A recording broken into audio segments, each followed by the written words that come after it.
old Morris, the terrible Sadducismus Triumphatus of Joseph Glanville, published in 1681, the shocking Demonolatry of Remigius, printed in 1595 at Lyon, and worst of all, the unmentionable Necronomicon of the mad Arab Abdul al-Hazred, in Olaus Wormius's forbidden Latin translation, a book which I had never seen, but of which I had heard monstrous things whispered. No one spoke to me, but I could hear the creaking of signs in the wind outside, and the whir of the wheel as the bonneted old woman continued her silent spinning. I thought the room and the books and the people very morbid and disquieting, but because an old tradition of my father's had summoned me to strange feastings, I resolved to expect queer things. So I tried to read, and soon became tremblingly absorbed by something I found in that accursed Necronomicon, a thought and a legend too hideous for sanity or consciousness. But I disliked it when I fancied I heard the closing of one of the windows that the settle faced, as if it had been stealthily opened. It had seemed to follow a whirring that was not of the old woman's spinning wheel. This was not much, though, for the old woman was spinning very hard, and the aged clock had been striking. After that, I lost the feeling that there were persons on the settle, and was reading intently and shuddering when the old man came back, booted and dressed in a loose antique costume, and sat down on that very bench so that I could not see him. It was certainly nervous waiting, and the blasphemous book in my hands made it doubly so. When 11 struck, however, the old man stood up, glided to a massive carved chest in a corner, and got 2 hooded cloaks, one of which he donned, and the other of which he draped round the old woman, who was ceasing her monotonous spinning. Then they both started for the outer door, the woman lamely creeping, and the old man, after picking up the very book I had been reading, beckoning me as he drew his hood over that unmoving face, or mask. We went out into the moonless and tortuous network of that incredibly ancient town, went out as the lights in the curtained windows disappeared one by one, and the dog-star leered at the throng of cowled, cloaked figures that poured silently from every doorway and formed monstrous processions up this street and that, past the creaking signs and antediluvian gables, the thatched roofs and diamond-paned windows, threading precipitous lanes where decaying houses overlapped and crumbled together, gliding across open courts and churchyards where the bobbing lanthorns made eldritch drunken constellations. Amid these hushed throngs, I followed my voiceless guides, jostled by elbows that seemed preternaturally soft, and pressed by chests and stomachs that seemed abnormally pulpy, but seeing never a face and hearing never a word. Up, up, up the eerie columns slithered, and I saw that all the travellers were converging as they flowed near a sort of focus of crazy alleys at the top of a high hill in the centre of the town, where perched a great white church. I had seen it from the road's crest when I looked at Kingsport in the new dusk, and it had made me shiver because Aldebaran had seemed to balance itself a moment on the ghostly spire. There was an open space around the church, partly a churchyard with spectral shafts and partly a half-paved square swept nearly bare of snow by the wind and linked with unwholesomely archaic houses having peaked roofs and overhanging gables. Death fires danced over the tombs, revealing gruesome vistas, though queerly failing to cast any shadows. Past the churchyard, where there were no houses, I could see over the hill's summit and watch the glimmer of stars on the harbour, though the town was invisible in the dark. Only once in a while a lanthorn bobbed horribly through serpentine alleys on its way to overtake the throng that was now slipping speechlessly into the church. I waited till the crowd had oozed into the black doorway, until all the stragglers had followed. The old man was pulling at my sleeve, but I was determined to be the last. Then I finally went, the sinister man and the old spinning woman before me. Crossing the threshold into that swarming temple of unknown darkness, I turned once to look at the outside world, as the churchyard phosphorescence cast a sickly glow on the hilltop pavement, and as I did so, I shuddered. For though the wind had not left much snow, a few patches did remain on the path near the door, and in that fleeting backward look it seemed to my troubled eyes that they bore no mark of passing feet, not even mine. The church was scarce lighted by all the lanthorns that had entered it, for most of the throng had already vanished. They had streamed up the aisle between the high white pews to the trap-door of the vaults, which yawned loathsomely open just before the pulpit, and were now squirming noiselessly in. I followed dumbly down the foot-worn steps and into the dank, suffocating crypt. The tale of that sinuous line of night marchers seemed very horrible, and as I saw them wriggling into a venerable tomb, they seemed more horrible still. Then I noticed that the tomb's floor had an aperture down which the throng was sliding, and in a moment we were all descending an ominous staircase of rough-hewn stone, a narrow spiral staircase, damp and peculiarly odorous, that wound endlessly down into the bowels of the hill, past monotonous walls of dripping stone blocks and crumbling mortar. It was a silent, shocking descent, and I observed after a horrible interval that the walls and steps were changing in nature, as if chiselled out of the solid rock. What mainly troubled me was that the myriad footfalls made no sound and set up no echoes. After more eons of descent, I saw some side passages or burrows leading from unknown recesses of blackness to this shaft of nighted mystery. Soon they became excessively numerous, like impious catacombs of nameless menace, and their pungent odor of decay grew quite unbearable. I knew we must have passed down through the mountain and beneath the earth of Kingsport itself, and I shivered that a town should be so aged and maggoty with subterraneous evil. Then I saw the lurid shimmering of pale light, and heard the insidious lapping of sunless waters. Again I shivered, for I did not like the things that the night had brought, and wished bitterly that no forefather had summoned me to this primal rite. As the steps and the passage grew broader, I heard another sound, the thin, whining mockery of a feeble flute, and suddenly there spread out before me the boundless vista of an inner world, a vast fungus shore litten by a belching column of sick greenish flame, and washed by a wide oily river that flowed from abysses frightful and unsuspected to join the blackest gulfs of immemorial ocean. Fainting and gasping, I looked at that unhallowed Erebus of Titan toadstools, leprous fire, and slimy water, and saw the cloaked throngs forming a semicircle around the blazing pillar. It was the Yule rite, older than man and fated to survive him, the primal rite of the solstice and of spring's promise beyond the snows, the rite of fire and evergreen, light and music. And in the Stygian grotto I saw them do the rite, and adore the sick pillar of flame, and throw into the water handfuls gouged out of the viscous vegetation which glittered green in the chlorotic glare. I saw this, and I saw something amorphously squatted far away from the light, piping noisomely on a flute, and as the thing piped, I thought I heard noxious muffled flutterings in the fetid darkness where I could not see.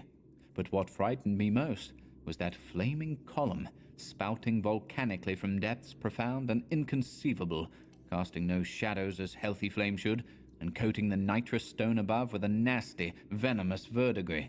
For in all that seething combustion no warmth lay, but only the clamminess of death and corruption. The man who had brought me now squirmed to a point directly beside the hideous flame, and made stiff ceremonial motions to the semicircle he faced. At certain stages of the ritual, they did grovelling obeisance, especially when he held above his head that abhorrent Necronomicon he had taken with him, and I shared all the obeisances because I had been summoned to this festival by the writings of my forefathers. Then the old man made a signal to the half-seen flute player in the darkness, which player thereupon changed its feeble drone to a scarce louder drone in another key, precipitating as it did so a horror unthinkable and unexpected.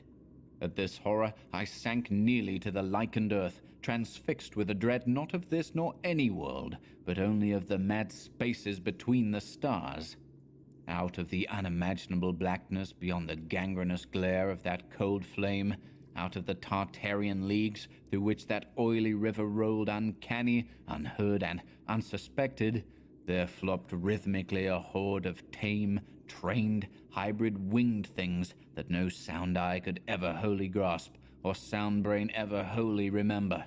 They were not altogether crows, nor moles, nor buzzards, nor ants, nor vampire bats, nor decomposed human beings, but something I cannot and must not recall. They flopped limply along, half with their webbed feet and half with their membranous wings, and as they reached the throng of celebrants, the cowled figures seized and mounted them, and rode off one by one along the reaches of that unlighted river into pits and galleries of panic where poison springs feed frightful and undiscoverable cataracts. The old spinning woman had gone with the throng, and the old man remained only because I had refused when he motioned me to seize an animal and ride like the rest. I saw when I staggered to my feet that the amorphous flute player had rolled out of sight, but that two of the beasts were patiently standing by. As I hung back, the old man produced his stylus and tablet and wrote that he was the true deputy of my fathers, who had founded the Yule worship in this ancient place, that it had been decreed I should come back, and that the most secret mysteries were yet to be performed. He wrote this in a very ancient hand, and when I still hesitated, he pulled from his loose robe a seal ring and a watch, both with my family arms, to prove that he was what he said. But it was a hideous proof, because I knew from old papers that that watch had been buried with my great-great-great-great-grandfather in 1698. Presently, the old man drew back his hood and pointed to the family resemblance in his face, but I only shuddered, because I was sure that the face was merely a devilish waxen mask. The flopping animals were now scratching restlessly at the lichens, and I saw that the old man was nearly as restless himself. When one of the things began to waddle and edge away, he turned quickly to stop it, so that the suddenness of his motion dislodged the waxen mask from what should have been his head. And then, because that nightmare's position barred me from the stone staircase down which we had come, I flung myself into the oily underground river that bubbled somewhere to the caves of the sea, flung myself into that putrescent juice of earth's inner horrors before the madness of my screams could bring down upon me all the charnel legions these pest gulfs might conceal. At the hospital, they told me I had been found half frozen in Kingsport Harbour at dawn, clinging to the drifting spar that accident sent to save me.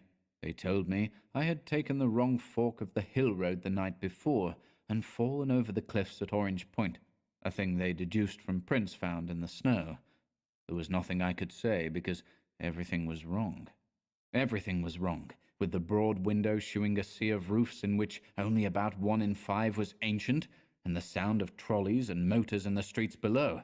They insisted that this was Kingsport, and I could not deny it. When I went delirious at hearing that the hospital stood near the old churchyard on Central Hill, they sent me to St. Mary's Hospital in Arkham, where I could have better care. I liked it there, for the doctors were broad-minded, and even lent me their influence in obtaining the carefully sheltered copy of Alhazred's objectionable Necronomicon from the library of Miskatonic University. They said something about a psychosis, and agreed I had better get any harassing obsessions off my mind. So I read again that hideous chapter, and shuddered doubly, because it was indeed not new to me. I had seen it before, let footprints tell what they might, and where it was I had seen it were best forgotten. There was no one, in waking hours, who could remind me of it, but my dreams are filled with terror, because of phrases I dare not quote. I dare quote only one paragraph, put into such English as I can make from the awkward Low Latin. "The nethermost caverns," wrote the mad Arab, "are not for the fathoming of eyes that see, for their marvels are strange and terrific. Cursed the ground where dead thoughts live new and oddly bodied, and evil the mind that is held by no head." Wisely did Ibn Shakabak say that happy is the tomb where no wizard hath lain, and happy the town at night whose wizards are all ashes. For it is of old rumour that the soul of the devil-bought hastes not from his charnel clay, but fats and instructs the very worm that gnaws, till out of corruption horrid life springs, and the dull scavengers of earth wax crafty to vex it, and swell monstrous to plague it. Great holes secretly are digged, where earth's pores ought to suffice, and things have learnt to walk that ought to crawl.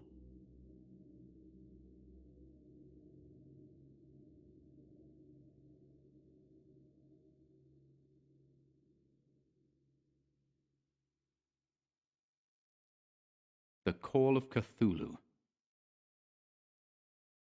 Found among the papers of the late Francis Wayland Thurston, of Boston. Of such great powers or beings, there may be conceivably a survival of a hugely remote period when consciousness was manifested, perhaps in shapes and forms long since withdrawn before the tide of advancing humanity, forms of which poetry and legend alone have caught a flying memory and called them gods, monsters, mythical beings of all sorts and kinds. Algernon Blackwood. 1. The Horror in Clay. The most merciful thing in the world, I think, is the inability of the human mind to correlate all its contents. We live on a placid island of ignorance in the midst of black seas of infinity, and it was not meant that we should voyage far. The sciences, each straining in its own direction, have hitherto harmed us little, but some day the piecing together of disassociated knowledge will open up such terrifying vistas of reality and of our frightful position therein, that we shall either go mad from the revelation or flee from the deadly light into the peace and safety of a new dark age. Theosophists have guessed at the awesome grandeur of the cosmic cycle wherein our world and human race form transient incidents. They have hinted at strange survivals in terms which would freeze the blood, if not masked by a bland optimism. But it is not from them that there came the single glimpse of forbidden eons, which chills me when I think of it and maddens me when I dream of it. That glimpse, like all dread glimpses of truth, flashed out from an accidental piecing together of separated things, in this case an old newspaper item and the notes of a dead professor. I hope that no one else will accomplish this piecing out. Certainly, if I live, I shall never knowingly supply a link in so hideous a chain. I think that the professor, too, intended to keep silent regarding the part he knew, and that he would have destroyed his notes had not sudden death seized him. My knowledge of the thing began in the winter of 1926-27, with the death of my granduncle George Gamble Angel, Professor Emeritus of Semitic Languages in Brown University, Providence, Rhode Island. Professor Angel was widely known as an authority on ancient inscriptions, and had frequently been resorted to by the heads of prominent museums, so that his passing at the age of 92 may be recalled by many. Locally, interest was intensified by the obscurity of the cause of death. The professor had been stricken whilst returning from the Newport boat, falling suddenly, as witnesses said, after having been jostled by a nautical-looking negro who had come from one of the queer dark courts on the precipitous hillside which formed a short cut from the waterfront to the deceased's home in William Street. Physicians were unable to find any visible disorder, but concluded after perplexed debate that some obscure lesion of the heart, induced by the brisk ascent of so steep a hill by so elderly a man, was responsible for the end. At the time I saw no reason to dissent from this dictum, but latterly I am inclined to wonder, and more than wonder. As my granduncle's heir and executor, for he died a childless widower, I was expected to go over his papers with some thoroughness, and for that purpose moved his entire set of files and boxes to my quarters in Boston. Much of the material which I correlated will be later published by the American Archaeological Society, but there was one box which I found exceedingly puzzling, and which I felt much averse from shewing to other eyes.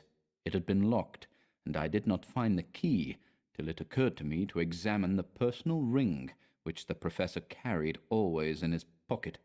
Then, indeed, I succeeded in opening it, but when I did so, seemed only to be confronted by a greater and more closely locked barrier.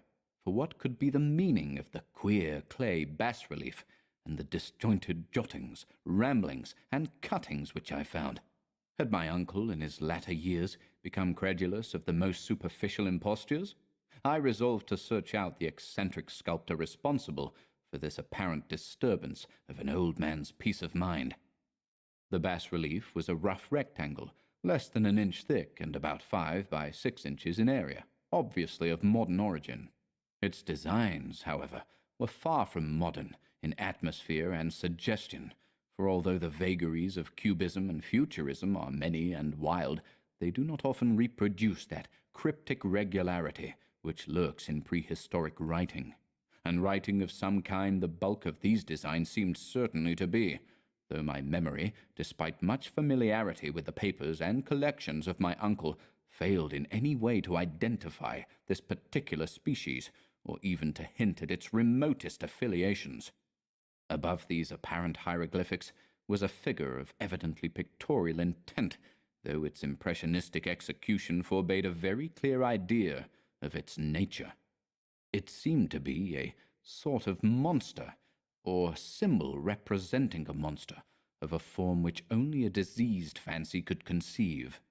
If I say that my somewhat extravagant imagination yielded simultaneous pictures of an octopus, a dragon, and a human caricature, I shall not be unfaithful to the spirit of the thing.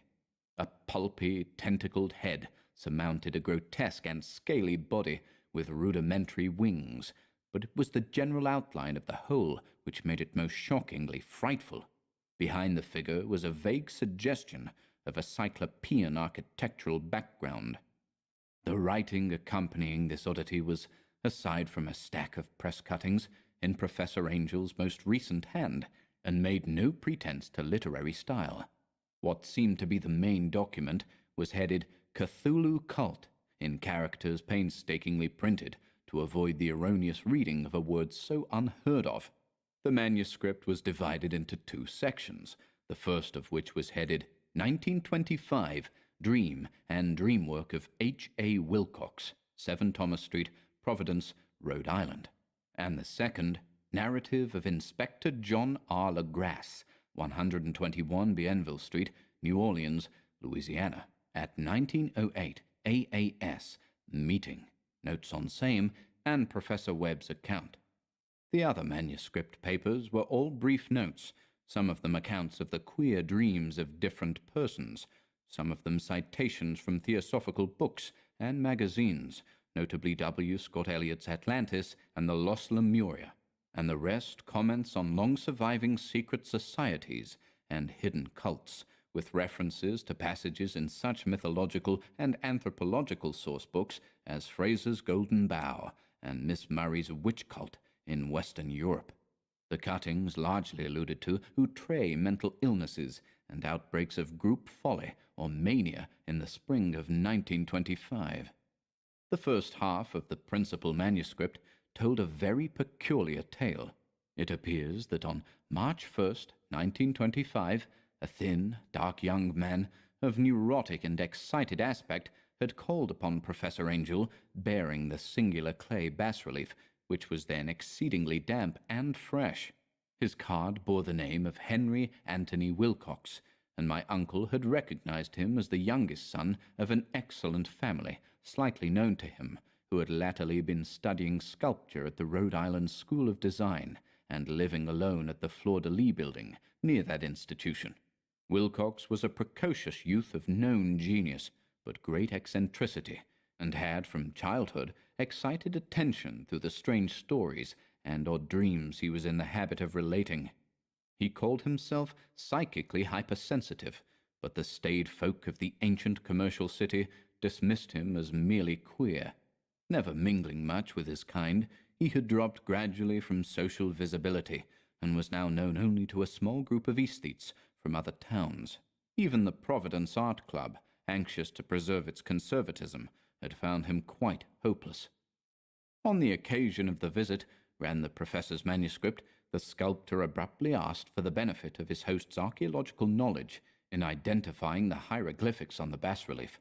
He spoke in a dreamy, stilted manner, which suggested pose and alienated sympathy, and my uncle shewed some sharpness in replying, for the conspicuous freshness of the tablet implied kinship with anything but archaeology.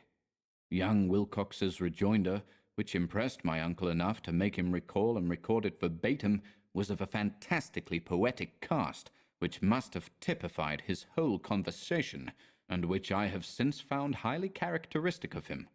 He said, "It is new, indeed, for I made it last night in a dream of strange cities, and dreams are older than brooding Tyre, or the contemplative Sphinx, or garden-girdled Babylon. It was then that he began that rambling tale, which suddenly played upon a sleeping memory, and won the fevered interest of my uncle.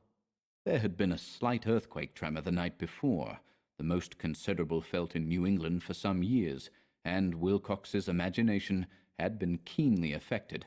Upon retiring, he had had an unprecedented dream of great cyclopean cities, of Titan blocks and sky-flung monoliths, all dripping with green ooze and sinister with latent horror.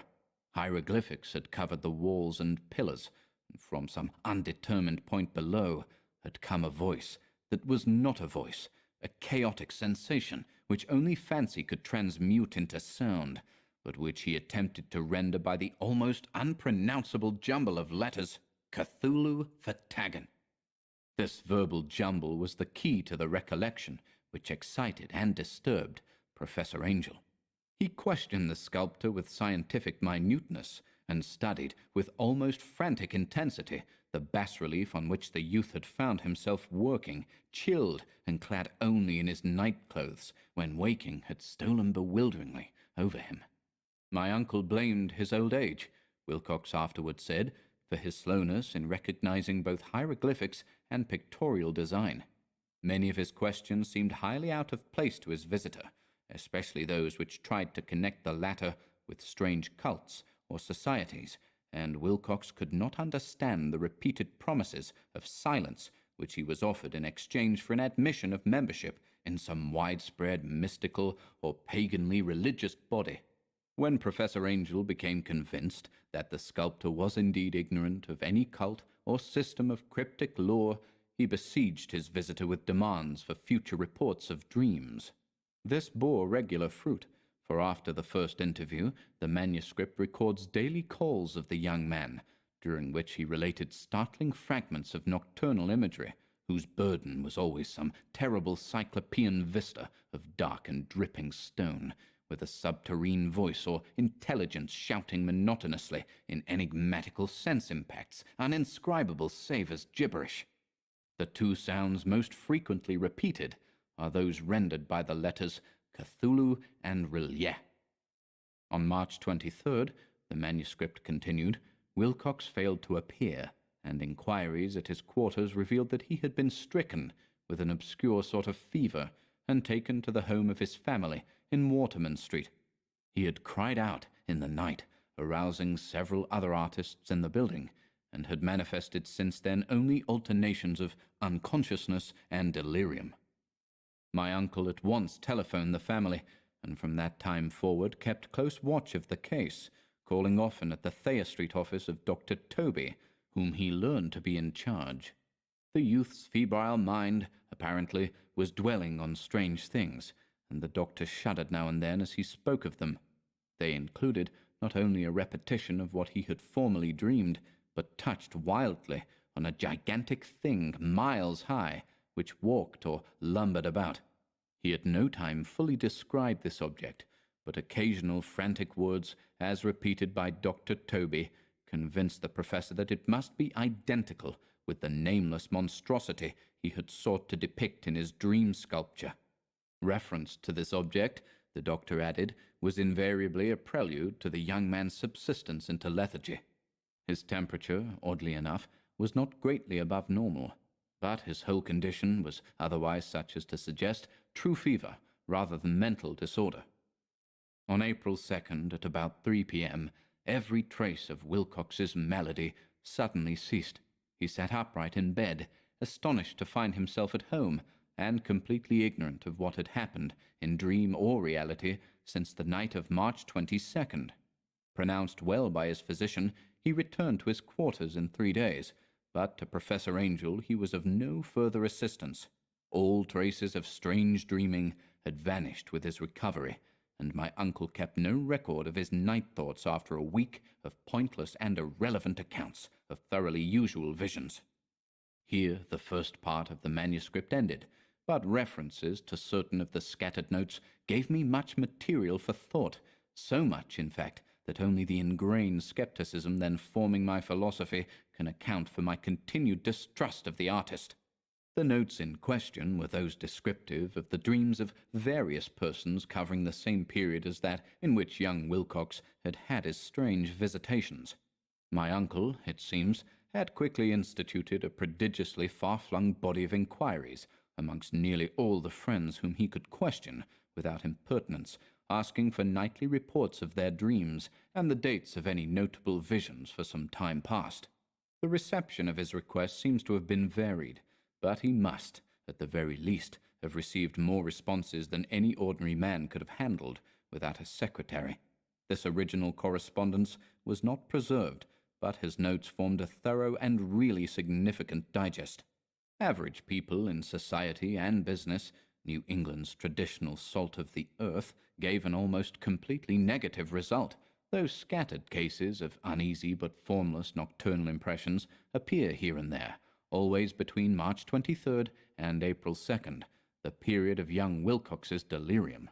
Scientific men were little more affected, though 4 cases of vague description suggest fugitive glimpses of strange landscapes, and in one case there is mentioned a dread of something abnormal. It was from the artists and poets that the pertinent answers came, and I know that panic would have broken loose had they been able to compare notes. As it was, lacking their original letters, I half suspected the compiler of having asked leading questions, or of having edited the correspondence in corroboration of what he had latently resolved to see. That is why I continued to feel that Wilcox, somehow cognizant of the old data which my uncle had possessed, had been imposing on the veteran scientist. These responses from aesthetes told a disturbing tale. From February 28th to April 2nd, a large proportion of them had dreamed very bizarre things, the intensity of the dreams being immeasurably the stronger during the period of the sculptor's delirium. Over a fourth of those who reported anything reported scenes and half-sounds not unlike those which Wilcox had described, and some of the dreamers confessed acute fear of the gigantic, nameless thing visible toward the last. One case, which the note describes with emphasis, was very sad. The subject, a widely known architect with leanings toward theosophy and occultism, went violently insane on the date of young Wilcox's seizure, and expired several months later, after incessant screamings to be saved from some escaped denizen of hell. Had my uncle referred to these cases by name, instead of merely by number, I should have attempted some corroboration and personal investigation, but as it was, I succeeded in tracing down only a few. All of these, however, bore out the notes in full. I have often wondered if all the objects of the professor's questioning felt as puzzled as did this fraction. It is well that no explanation shall ever reach them. The press cuttings, as I have intimated, touched on cases of panic, mania, and eccentricity during the given period. Professor Angell must have employed a cutting bureau, for the number of extracts was tremendous, and the sources scattered throughout the globe. Here was a nocturnal suicide in London, where a lone sleeper had leaped from a window after a shocking cry. Here likewise a rambling letter to the editor of a paper in South America, where a fanatic deduces a dire future from visions he has seen. A dispatch from California describes a theosophist colony as donning white robes en masse for some glorious fulfillment, which never arrives, whilst items from India speak guardedly of serious native unrest toward the end of March. Voodoo orgies multiply in Haiti, and African outposts report ominous mutterings. American officers in the Philippines find certain tribes bothersome about this time, and New York policemen are mobbed by hysterical Levantines on the night of March 22, 23. The west of Ireland, too, is full of wild rumor and legendary, and a fantastic painter named Ardois Bunot hangs a blasphemous dream landscape in the Paris Spring Salon of 1926. And so numerous are the recorded troubles in insane asylums that only a miracle can have stopped the medical fraternity from noting strange parallelisms and drawing mystified conclusions. A weird bunch of cuttings, all told, and I can at this date scarcely envisage the callous rationalism with which I set them aside. But I was then convinced that young Wilcox had known of the older matters mentioned by the professor. 2. The Tale of Inspector Legrasse. The older matters, which had made the sculptor's dream and bas-relief so significant to my uncle, formed the subject of the second half of his long manuscript. Once before, it appears, Professor Angel had seen the hellish outlines of the nameless monstrosity, puzzled over the unknown hieroglyphics, and heard the ominous syllables which can be rendered only as Cthulhu, and all this in so stirring and horrible a connection that it is small wonder he pursued young Wilcox with queries and demands for data. The earlier experience had come in 1908, 17 years before, when the American Archaeological Society held its annual meeting in St. Louis. Professor Angel, as befitted one of his authority and attainments, had had a prominent part in all the deliberations, and was one of the first to be approached by the several outsiders who took advantage of the convocation to offer questions for correct answering and problems for expert solution. The chief of these outsiders, and in a short time the focus of interest for the entire meeting, was a commonplace-looking, middle-aged man who had travelled all the way from New Orleans for certain special information unobtainable from any local source. His name was John Raymond Legrasse, and he was by profession an inspector of police. With him he bore the subject of his visit, a grotesque, repulsive, and apparently very ancient stone statuette, whose origin he was at a loss to determine. It must not be fancied that Inspector Legrasse had the least interest in archaeology. On the contrary, his wish for enlightenment was prompted by purely professional considerations. The statuette, idol, fetish, or whatever it was, had been captured some months before in the wooded swamps south of New Orleans during a raid on a supposed voodoo meeting, and so singular and hideous were the rites connected with it that the police could not but realize that they had stumbled on a dark cult totally unknown to them and infinitely more diabolic than even the blackest of the African voodoo circles. Of its origin, apart from the erratic and unbelievable tales extorted from the captured members, absolutely nothing was to be discovered, hence the anxiety of the police for any antiquarian lore which might help them to place the frightful symbol, and through it track down the cult to its fountainhead. Inspector Legrasse was scarcely prepared for the sensation which his offering created. One sight of the thing had been enough to throw the assembled men of science into a state of tense excitement, and they lost no time in crowding around him to gaze at the diminutive figure, whose utter strangeness and air of genuinely abysmal antiquity hinted so potently at unopened and archaic vistas.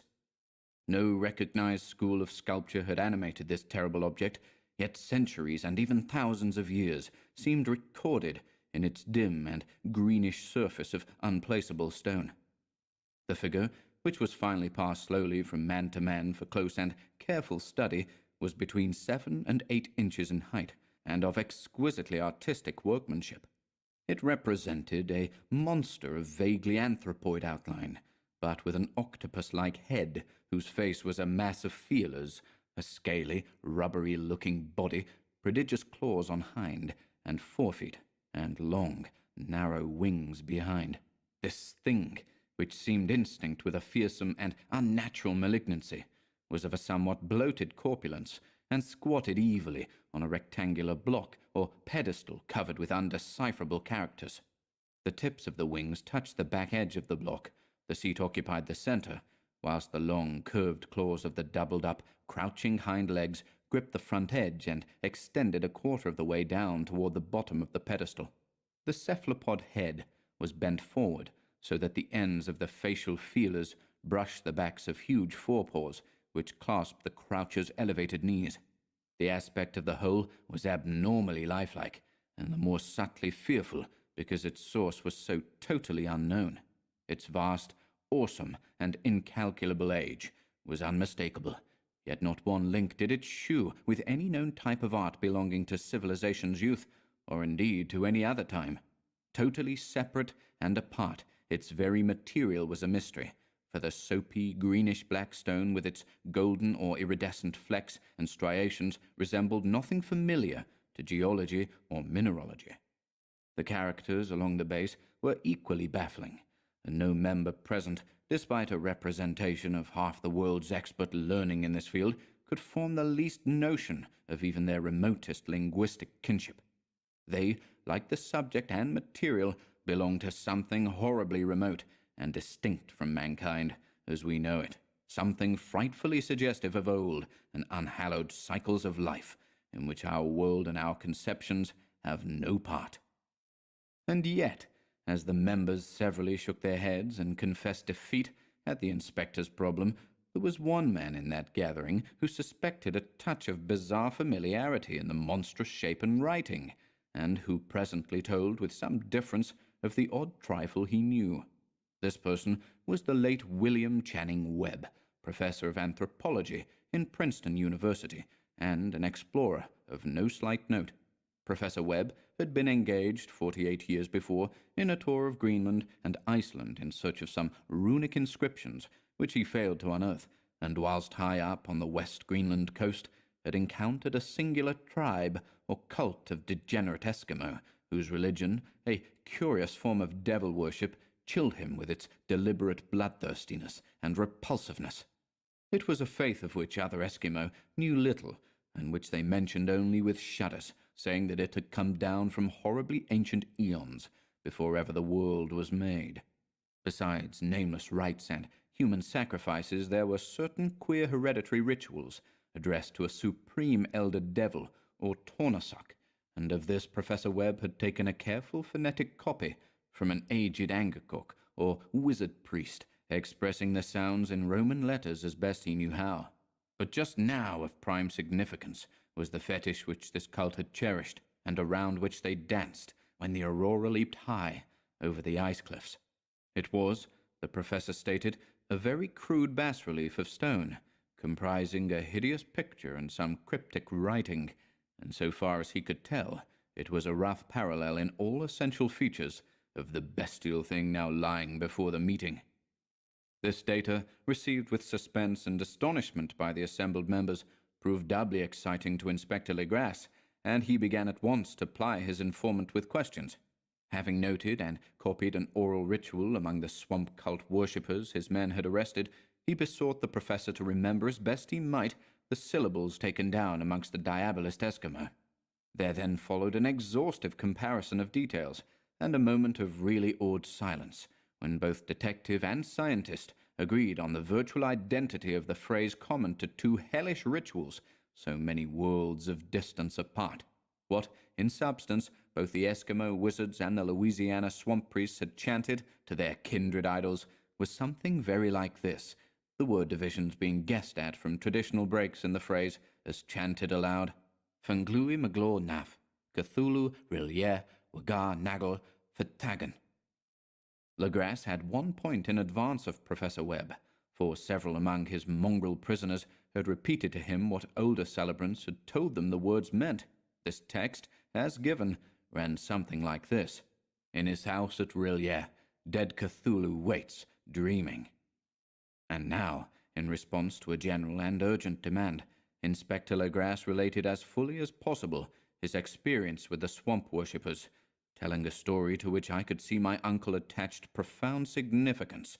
It savoured of the wildest dreams of myth-maker and theosophist, and disclosed an astonishing degree of cosmic imagination among such half-castes and pariahs as might be least expected to possess it. On November 1st, 1907, there had come to the New Orleans police a frantic summons from the swamp and lagoon country to the south. The squatters there, mostly primitive but good-natured descendants of Lafitte's men, were in the grip of stark terror from an unknown thing which had stolen upon them in the night. It was voodoo, apparently, but voodoo of a more terrible sort than they had ever known, and some of their women and children had disappeared since the malevolent tom-tom had begun its incessant beating far within the black-haunted woods where no dweller ventured.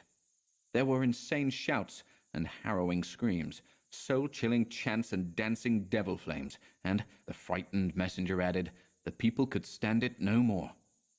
So a body of 20 police, filling 2 carriages and an automobile, had set out in the late afternoon, with a shivering squatter as a guide. At the end of the passable road they alighted, and for miles splashed on in silence through the terrible cypress woods where day never came. Ugly roots and malignant hanging nooses of Spanish moss beset them, and now and then a pile of dank stones or fragment of a rotting wall, intensified by its hint of morbid habitation, a depression which every malformed tree and every fungus islet combined to create. At length the squatter settlement, a miserable huddle of huts, hove in sight, and hysterical dwellers ran out to cluster around the group of bobbing lanterns. The muffled beat of tom-toms was now faintly audible far, far ahead, and a curdling shriek came at infrequent intervals when the wind shifted. A reddish glare, too, seemed to filter through the pale undergrowth beyond endless avenues of forest night. Reluctant even to be left alone again, each one of the cowed squatters refused point-blank to advance another inch toward the scene of unholy worship, so Inspector Legras and his 19 colleagues plunged on unguided into black arcades of horror that none of them had ever trod before. The region now entered by the police was one of traditionally evil repute, substantially unknown and untraversed by white men. There were legends of a hidden lake, unglimpsed by mortal sight, in which dwelt a huge, formless white polypus thing with luminous eyes, and squatters whispered that bat-winged devils flew up out of caverns in inner earth to worship it at midnight. They said it had been there before d'Iberville, before La Salle, before the Indians, and before even the wholesome beasts and birds of the woods. It was nightmare itself, and to see it was to die. But it made men dream, and so they knew enough to keep away. The present voodoo orgy was, indeed, on the merest fringe of this abhorred area, but that location was bad enough, hence perhaps the very place of the worship had terrified the squatters more than the shocking sounds and incidents.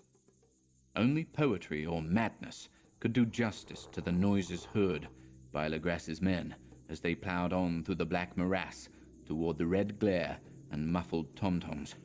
There are vocal qualities peculiar to men, and vocal qualities peculiar to beasts, and it is terrible to hear the one when the source should yield the other. Animal fury and orgiastic license here whipped themselves to demoniac heights by howls and squawking ecstasies that tore and reverberated through those nighted woods like pestilential tempests from the gulfs of hell. Now and then, the less organized ululation would cease, and from what seemed a well-drilled chorus of hoarse voices would rise in sing-song chant that hideous phrase or ritual, Van Kluwe Magla Nef, Cthulhu Rileh, Waga Nagel Vertagen. Then the men, having reached a spot where the trees were thinner, came suddenly in sight of the spectacle itself. 4 of them reeled, 1 fainted, and 2 were shaken into a frantic cry, which the mad cacophony of the orgy fortunately deadened. Legras dashed swamp water on the face of the fainting man, and all stood trembling and nearly hypnotized with horror. In a natural glade of the swamp stood a grassy island of perhaps an acre's extent, clear of trees and tolerably dry. On this now leaped and twisted a more indescribable horde of human abnormality than any but a seam or an anger roller could paint. Void of clothing, this hybrid spawn were braying, bellowing and writhing about a monstrous ring-shaped bonfire, in the center of which, revealed by occasional rifts in the curtain of flame, stood a great granite monolith some 8 feet in height, on top of which, incongruous with its diminutiveness, rested the noxious carven statuette. From a wide circle of 10 scaffolds, set up at regular intervals, with the flame-girt monolith as a center hung, head downward, the oddly marred bodies of the helpless squatters who had disappeared. It was inside this circle that the ring of worshippers jumped and roared, the general direction of the mass motion being from left to right, in endless bacchanal between the ring of bodies and the ring of fire. It may have been only imagination, and it may have been only echoes which induced one of the men, an excitable Spaniard, to fancy he heard antiphonal responses to the ritual from some far and unillumined spot deeper within the wood of ancient legendary and horror. This man, Joseph D. Galvez, I later met and questioned, and he proved distractingly imaginative. He indeed went so far as to hint of the faint beating of great wings, and of a glimpse of shining eyes and a mountainous white bulk beyond the remotest trees, but I suppose he had been hearing too much native superstition. Actually, the horrified pause of the men was of comparatively brief duration. Duty came first, and although there must have been nearly 100 mongrel celebrants in the throng, the police relied on their firearms and plunged determinedly into the nauseous rout. For 5 minutes, the resultant din and chaos were beyond description. Wild blows were struck, shots were fired, and escapes were made. But in the end, Legrasse was able to count some 47 sullen prisoners, whom he forced to dress in haste and fall into line between 2 rows of policemen. 5 of the worshippers lay dead, and 2 severely wounded ones were carried away on improvised stretchers by their fellow prisoners. The image on the monolith, of course, was carefully removed and carried back by Legrasse. Examined at headquarters after a trip of intense strain and weariness, the prisoners all proved to be men of a very low, mixed-blooded and mentally aberrant type. Most were seamen, and a sprinkling of Negroes and mulattoes, largely West Indians or Brava Portuguese from the Cape Verde Islands, gave a coloring of voodooism to the heterogeneous cult. But before many questions were asked, it became manifest that something far deeper and older than Negro fetishism was involved. Degraded and ignorant as they were, the creatures held with surprising consistency to the central idea of their loathsome faith. They worshipped, so they said, the great old ones, who lived ages before there were any men, and who came to the young world out of the sky. Those old ones were gone now, inside the earth and under the sea, but their dead bodies had told their secrets in dreams to the first men, who formed a cult which had never died. This was that cult, and the prisoners said it had always existed, and always would exist, hidden in distant wastes and dark places all over the world, until the time when the great priest Cthulhu, from his dark house in the mighty city of R'lyeh under the waters, should rise and bring the earth again beneath his sway. Some day he would call, when the stars were ready, and the secret cult would always be waiting to liberate him. Meanwhile, no more must be told. There was a secret which even torture could not extract. Mankind was not absolutely alone among the conscious things of earth, for shapes came out of the dark to visit the faithful few. But these were not the great old ones. No man had ever seen the old ones. The carven idol was great Cthulhu, but none might say whether or not the others were precisely like him. No one could read the old writing now, but things were told by word of mouth. The chanted ritual was not the secret. That was never spoken aloud, only whispered. The chant meant only this: in his house at R'lyeh, dead Cthulhu waits dreaming. Only 2 of the prisoners were found sane enough to be hanged, and the rest were committed to various institutions. All denied a part in the ritual murders, and averred that the killing had been done by black-winged ones which had come to them from their immemorial meeting place in the haunted wood. But of those mysterious allies, no coherent account could ever be gained. What the police did extract came mainly from an immensely aged mestizo named Castro, who claimed to have sailed to strange ports and talked with undying leaders of the cult in the mountains of China. Old Castro remembered bits of hideous legend that paled the speculations of theosophists and made man and the world seem recent and transient indeed. There had been eons when other things ruled on the earth, and they had had great cities. Remains of them, he said the deathless Chinaman had told him, were still to be found as cyclopean stones on islands in the Pacific. They all died vast epochs of time before men came, but there were arts which could revive them when the stars had come round again to the right positions in the cycle of eternity. They had, indeed, come themselves from the stars, and brought their images with them. These great old ones, Castro continued, were not composed altogether of flesh and blood. They had shape, for did not this star-fashioned image prove it? But that shape was not made of matter. When the stars were right, they could plunge from world to world through the sky, but when the stars were wrong, they could not live. But although they no longer lived, they would never really die. They all lay in stone houses in their great city of Rillier, preserved by the spells of mighty Cthulhu for a glorious resurrection, when the stars and the earth might once more be ready for them. But at that time some force from outside must serve to liberate their bodies. The spells that preserved them intact likewise prevented them from making an initial move, and they could only lie awake in the dark and think whilst uncounted millions of years rolled by. They knew all that was occurring in the universe, but their mode of speech was transmitted thought. Even now they talked in their tombs. When, after infinities of chaos, the first men came, the great old ones spoke to the sensitive among them by moulding their dreams, for only thus could their language reach the fleshly minds of mammals.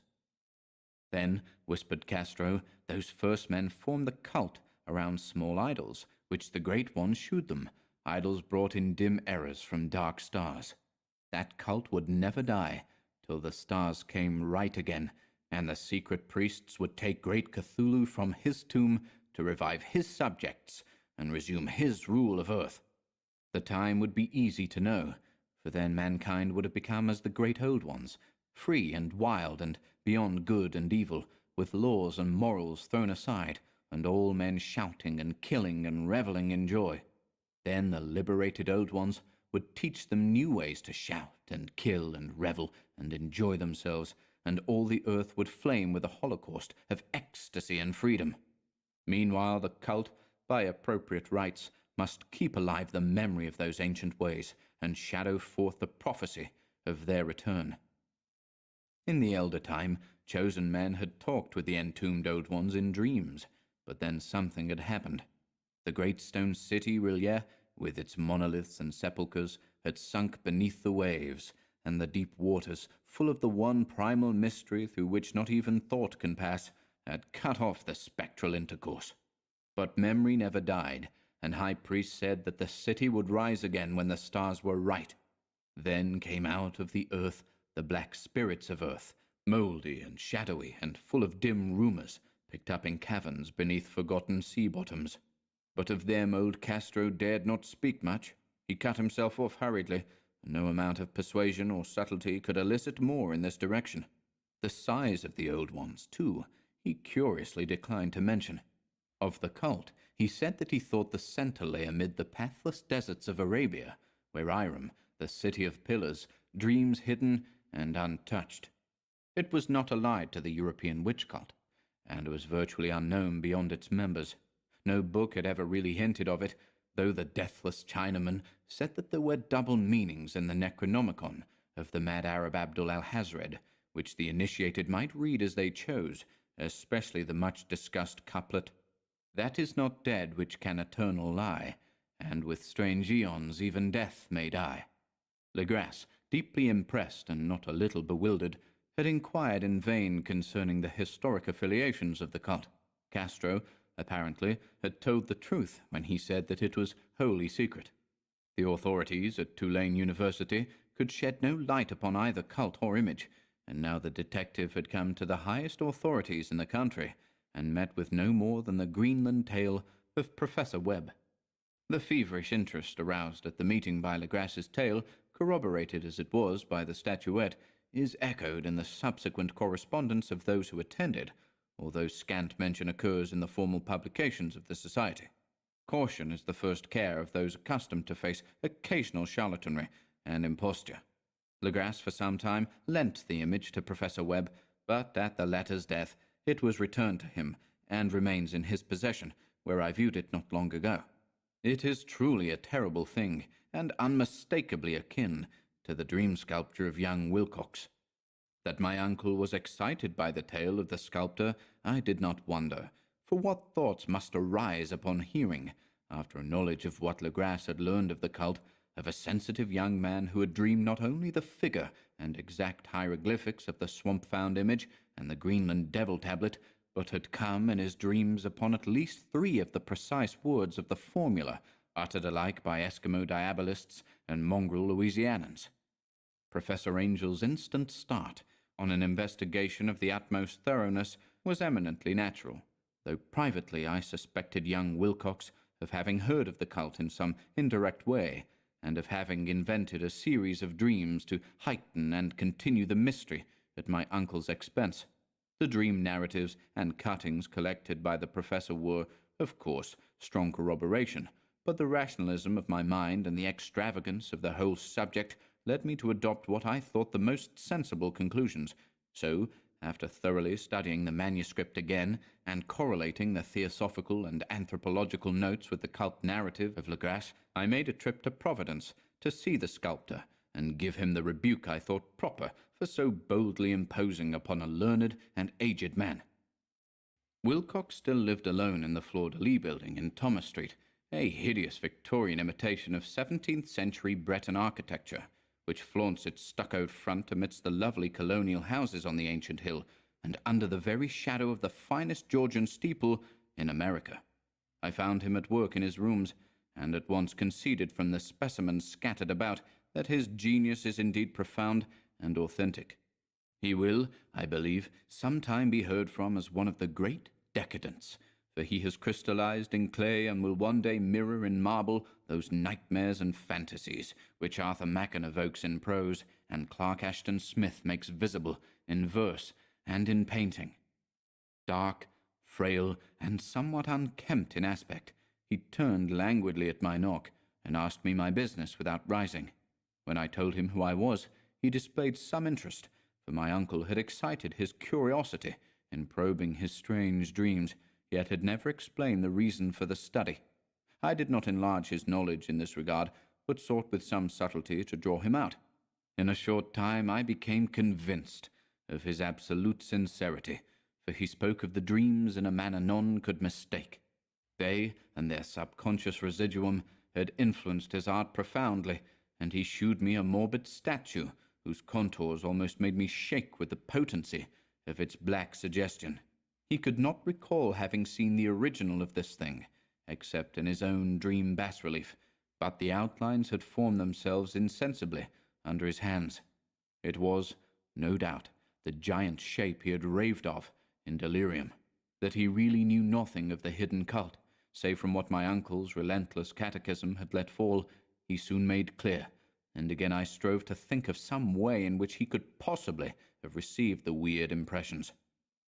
He talked of his dreams in a strangely poetic fashion, making me see with terrible vividness the damp Cyclopean city of slimy greenstone, whose geometry, he oddly said, was all wrong, and hear with frightened expectancy the ceaseless, half-mental calling from underground, "Cthulhu Fhtagn, Cthulhu Fhtagn."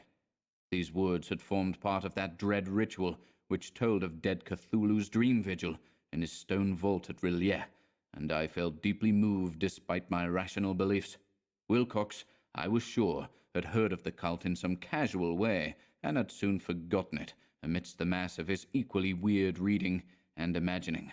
Later, by virtue of its sheer impressiveness, it had found subconscious expression in dreams, in the bas-relief, and in the terrible statue I now beheld, so that his imposture upon my uncle had been a very innocent one.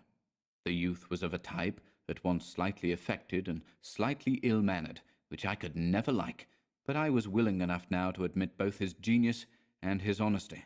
I took leave of him amicably, and wish him all the success his talent promises. The matter of the cult still remained to fascinate me, and at times I had visions of personal fame from researches into its origin and connections. I visited New Orleans, talked with Legrasse and others of that old-time raiding party, saw the frightful image, and even questioned such of the mongrel prisoners as still survived.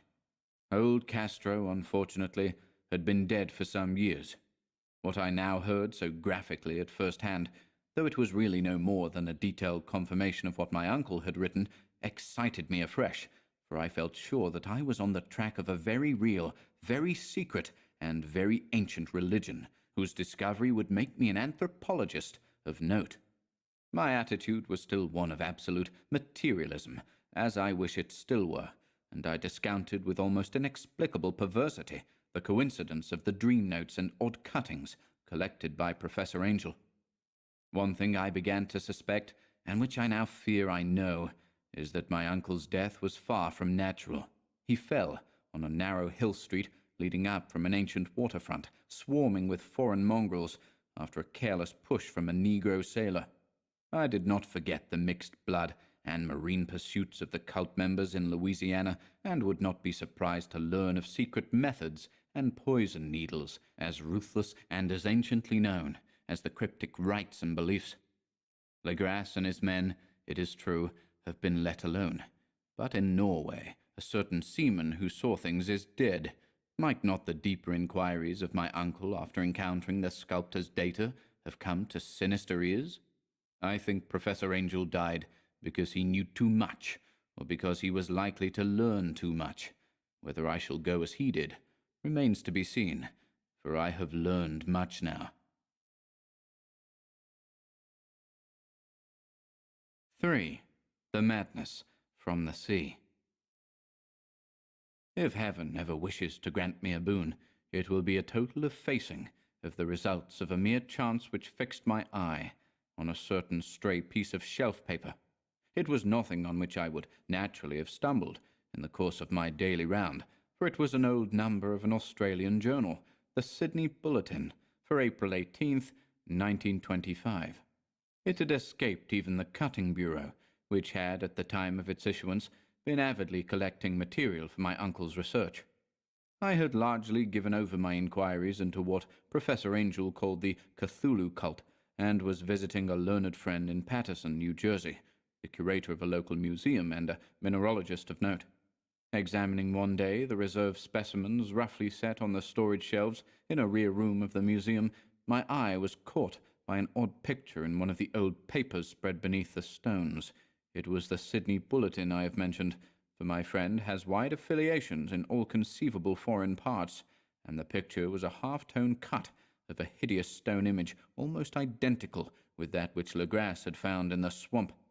Eagerly clearing the sheet of its precious contents, I scanned the item in detail, and was disappointed to find it of only moderate length. What it suggested, however, was of portentous significance to my flagging quest, and I carefully tore it out for immediate action. It read as follows: Mystery derelict found at sea. Vigilant arrives with helpless armed New Zealand yacht in tow. One survivor and dead man found aboard. Tale of desperate battle and deaths at sea. Rescued seaman refuses particulars of strange experience. Odd idol found in his possession. Inquiry to follow.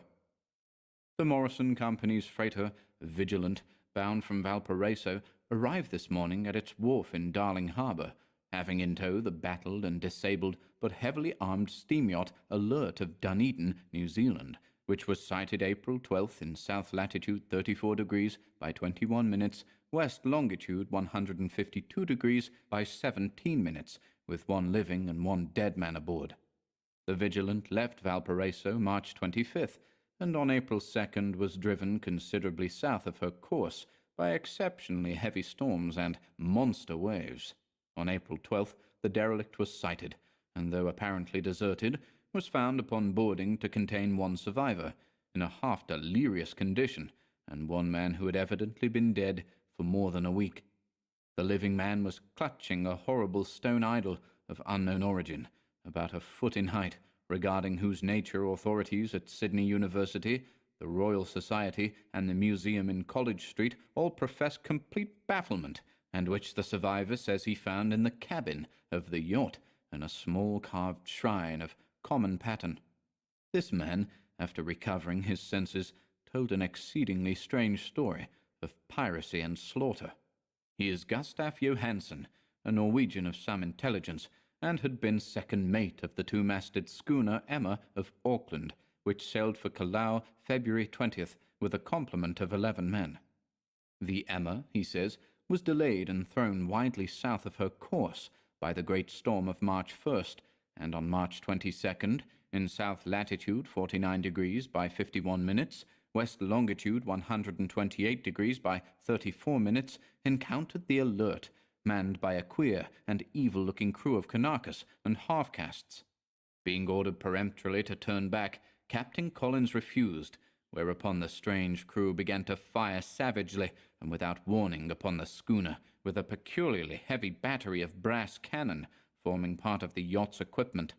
"The Emma's men shoot fight," says the survivor, and though the schooner began to sink from shots beneath the waterline, they managed to heave alongside their enemy and board her, grappling with the savage crew on the yacht's deck and being forced to kill them all, the number being slightly superior because of their particularly abhorrent and desperate, though rather clumsy, mode of fighting. 3 of the Emma's men, including Captain Collins and First Mate Green, were killed, and the remaining 8 under Second Mate Johansen proceeded to navigate the captured yacht, going ahead in their original direction, to see if any reason for their ordering back had existed. The next day, it appears, they raised and landed on a small island, although none is known to exist in that part of the ocean, and 6 of the men somehow died ashore, though Johansen is queerly reticent about this part of his story, and speaks only of their falling into a rock chasm. Later, it seems, he and one companion boarded the yacht and tried to manage her, but were beaten about by the storm of April 2nd. From that time till his rescue on the 12th, the man remembers little, and he does not even recall when William Bryden, his companion, died. Bryden's death reveals no apparent cause, and was probably due to excitement or exposure. Cable advices from Dunedin report that the Alert was well known there as an island trader, and bore an evil reputation along the waterfront. It was owned by a curious group of half-castes, whose frequent meetings and night trips to the woods attracted no little curiosity, and it had set sail in great haste just after the storm and earth tremors of March 1st. Our Auckland correspondent gives the Emma and her crew an excellent reputation, and Johansen is described as a sober and worthy man. The Admiralty will institute an inquiry on the whole matter beginning tomorrow, at which every effort will be made to induce Johansen to speak more freely than he has done hitherto. This was all, together with the picture of the hellish image, but what a train of ideas it started in my mind. Here were new treasuries of data on the Cthulhu cult, and evidence that it had strange interests at sea as well as on land. What motive prompted the hybrid crew to order back the Emma as they sailed about with their hideous idol? What was the unknown island on which 6 of the Emma's crew had died, and about which the mate Johansen was so secretive? What had the Vice-Admiralty's investigation brought out, and what was known of the noxious cult in Dunedin? And most marvellous of all, what deep and more than natural linkage of dates was this which gave a malign and now undeniable significance to the various turns of events so carefully noted by my uncle. March 1st, our February 28th, according to the international dateline, the earthquake and storm had come. From Dunedin, the Alert and her noisome crew had darted eagerly forth, as if imperiously summoned, and on the other side of the earth poets and artists had begun to dream of a strange, dank, cyclopean city, whilst a young sculptor had moulded, in his sleep, the form of the dreaded Cthulhu. March 23rd, the crew of the Emma landed on an unknown island, and left 6 men dead, and on that date the dreams of sensitive men assumed a heightened vividness, and darkened with dread of a giant monster's malign pursuit, whilst an architect had gone mad, and a sculptor had lapsed suddenly into delirium. And what of this storm of April 2nd, the date on which all dreams of the dank city ceased, and Wilcox emerged unharmed from the bondage of strange fever? What of all this, and of those hints of old Castro about the sunken, star-born old ones and their coming reign, their faithful cult and their mastery of dreams? Was I tottering on the brink of cosmic horrors beyond man's power to bear? If so, they must be horrors of the mind alone, for in some way the 2nd of April had put a stop to whatever monstrous menace had begun its siege of mankind's soul. That evening, after a day of hurried cabling and arranging, I bade my host adieu and took a train for San Francisco. In less than a month, I was in Dunedin, where, however, I found that little was known of the strange cult members who had lingered in the old sea taverns. Waterfront scum was far too common for special mention, though there was vague talk about one inland trip these mongrels had made, during which faint drumming and red flame were noted on the distant hills. In Auckland, I learned that Johansen had returned with yellow hair turned white after a perfunctory and inconclusive questioning at Sydney, and had thereafter sold his cottage in West Street and sailed with his wife to his old home in Oslo. Of his stirring experience, he would tell his friends no more than he had told the Admiralty officials, and all they could do was to give me his Oslo address. After that, I went to Sydney and talked profitlessly with seamen and members of the Vice Admiralty Court. I saw the Alert, now sold and in commercial use, at Circular Quay in Sydney Cove, but gained nothing from its non-committal bulk. The crouching image, with its cuttlefish head, dragon body, scaly wings, and hieroglyphed pedestal, was preserved in the museum at Hyde Park, and I studied it long and well, finding it a thing of balefully exquisite workmanship, and with the same utter mystery, terrible antiquity, and unearthly strangeness of material which I had noted in Legras's smaller specimen. Geologists, the curator told me, had found it a monstrous puzzle, for they vowed that the world held no rock like it.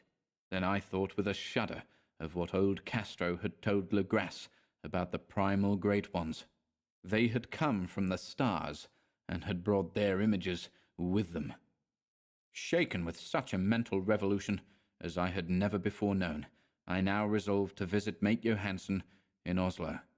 Sailing for London, I re-embarked at once for the Norwegian capital, and one autumn day landed at the trim wharves in the shadow of the Egerberg. Johansen's address, I discovered, lay in the old town of King Harald Hardrada, which kept alive the name of Oslo during all the centuries that the greater city masqueraded as Christiania. I made the brief trip by taxicab and knocked with palpitant heart at the door of a neat and ancient building with plastered front. A sad-faced woman in black answered my summons, and I was stung with disappointment when she told me in halting English that Gustaf Johansen was no more. He had not survived his return, said his wife, for the doings at sea in 1925 had broken him. He had told her no more than he had told the public, but had left a long manuscript of technical matters, as he said, written in English, evidently in order to safeguard her from the peril of casual perusal. During a walk through a narrow lane near the Gothenburg dock, a bundle of papers falling from an attic window had knocked him down. 2 Lascar sailors at once helped him to his feet, but before the ambulance could reach him, he was dead. Physicians found no adequate cause for the end, and laid it to heart trouble and a weakened constitution. I now felt gnawing at my vitals, that dark terror which will never leave me till I, too, am at rest, accidentally or otherwise. Persuading the widow that my connection with her husband's technical matters was sufficient to entitle me to his manuscript, I bore the document away and began to read it on the London boat. It was a simple, rambling thing, a naive sailor's effort at a post facto diary, and strove to recall day by day that last, awful voyage. I cannot attempt to transcribe it verbatim, in all its cloudiness and redundance, but I will tell its gist enough to shew why the sound of the water against the vessel's sides became so unendurable to me that I stopped my ears with cotton. Johansen, thank God, did not know quite all, even though he saw the city and the thing. But I shall never sleep calmly again when I think of the horrors that lurk ceaselessly behind life in time and in space, and of those unhallowed blasphemies from elder stars which dream beneath the sea, known and favoured by a nightmare cult, ready and eager to loose them on the world whenever another earthquake shall heave their monstrous stone city again to the sun and air. Johansen's voyage had begun just as he told it to the Vice Admiralty. The Emma, in ballast, had cleared Auckland on February 20th, and had felt the full force of that earthquake-born tempest which must have heaved up from the sea bottom the horrors that filled men's dreams. Once more under control, the ship was making good progress when held up by the Alert on March 22nd, and I could feel the mate's regret as he wrote of her bombardment and sinking. Of the swarthy cult fiends on the Alert he speaks with significant horror.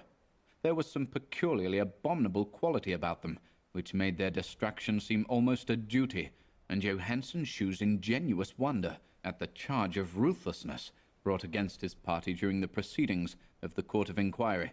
Then, driven ahead by curiosity in their captured yacht under Johansen's command, the men sight a great stone pillar sticking out of the sea, and in south latitude 47 degrees by 9 minutes west longitude 126 degrees by 43 minutes, come upon a coastline of mingled mud, ooze, and weedy cyclopean masonry, which can be nothing less than the tangible substance of Earth's supreme terror, the nightmare corpse city of Rillier, that was built in measureless eons behind history by the vast, loathsome shapes that seep down from the dark stars. There lay great Cthulhu and his hordes, hidden in green slimy vaults, and sending out at last, after cycles incalculable, the thoughts that spread fear to the dreams of the sensitive, and called imperiously to the faithful to come on a pilgrimage of liberation and restoration. All this Johansen did not suspect, but God knows he soon saw enough. I suppose that only a single mountaintop, the hideous monolith-crowned citadel whereon great Cthulhu was buried, actually emerged from the waters. When I think of the extent of all that may be brooding down there, I almost wish to kill myself forthwith.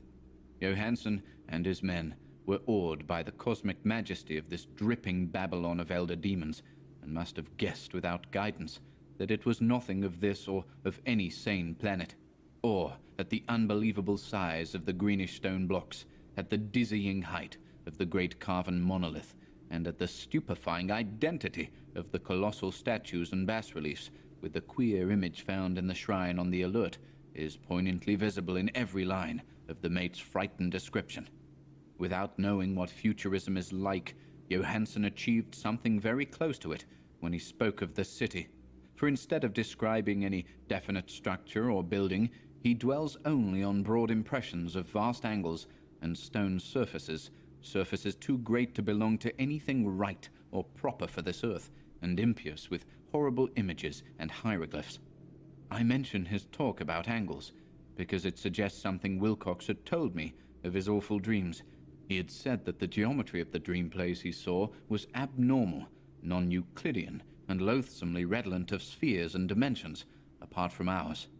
Now an unlettered seaman felt the same thing, whilst gazing at the terrible reality. Johansen and his men landed at a sloping mudbank on this monstrous acropolis, and clambered slippery up over Titan oozy blocks, which could have been no mortal staircase. The very sun of heaven seemed distorted when viewed through the polarizing miasma welling out from this sea-soaked perversion, and twisted menace and suspense lurked leeringly in those crazily elusive angles of carven rock, where a second glance shewed concavity after the first shewed convexity. Something very like fright had come over all the explorers before anything more definite than rock and ooze and weed was seen. Each would have fled had he not feared the scorn of the others, and it was only half-heartedly that they searched, vainly as it proved, for some portable souvenir to bear away.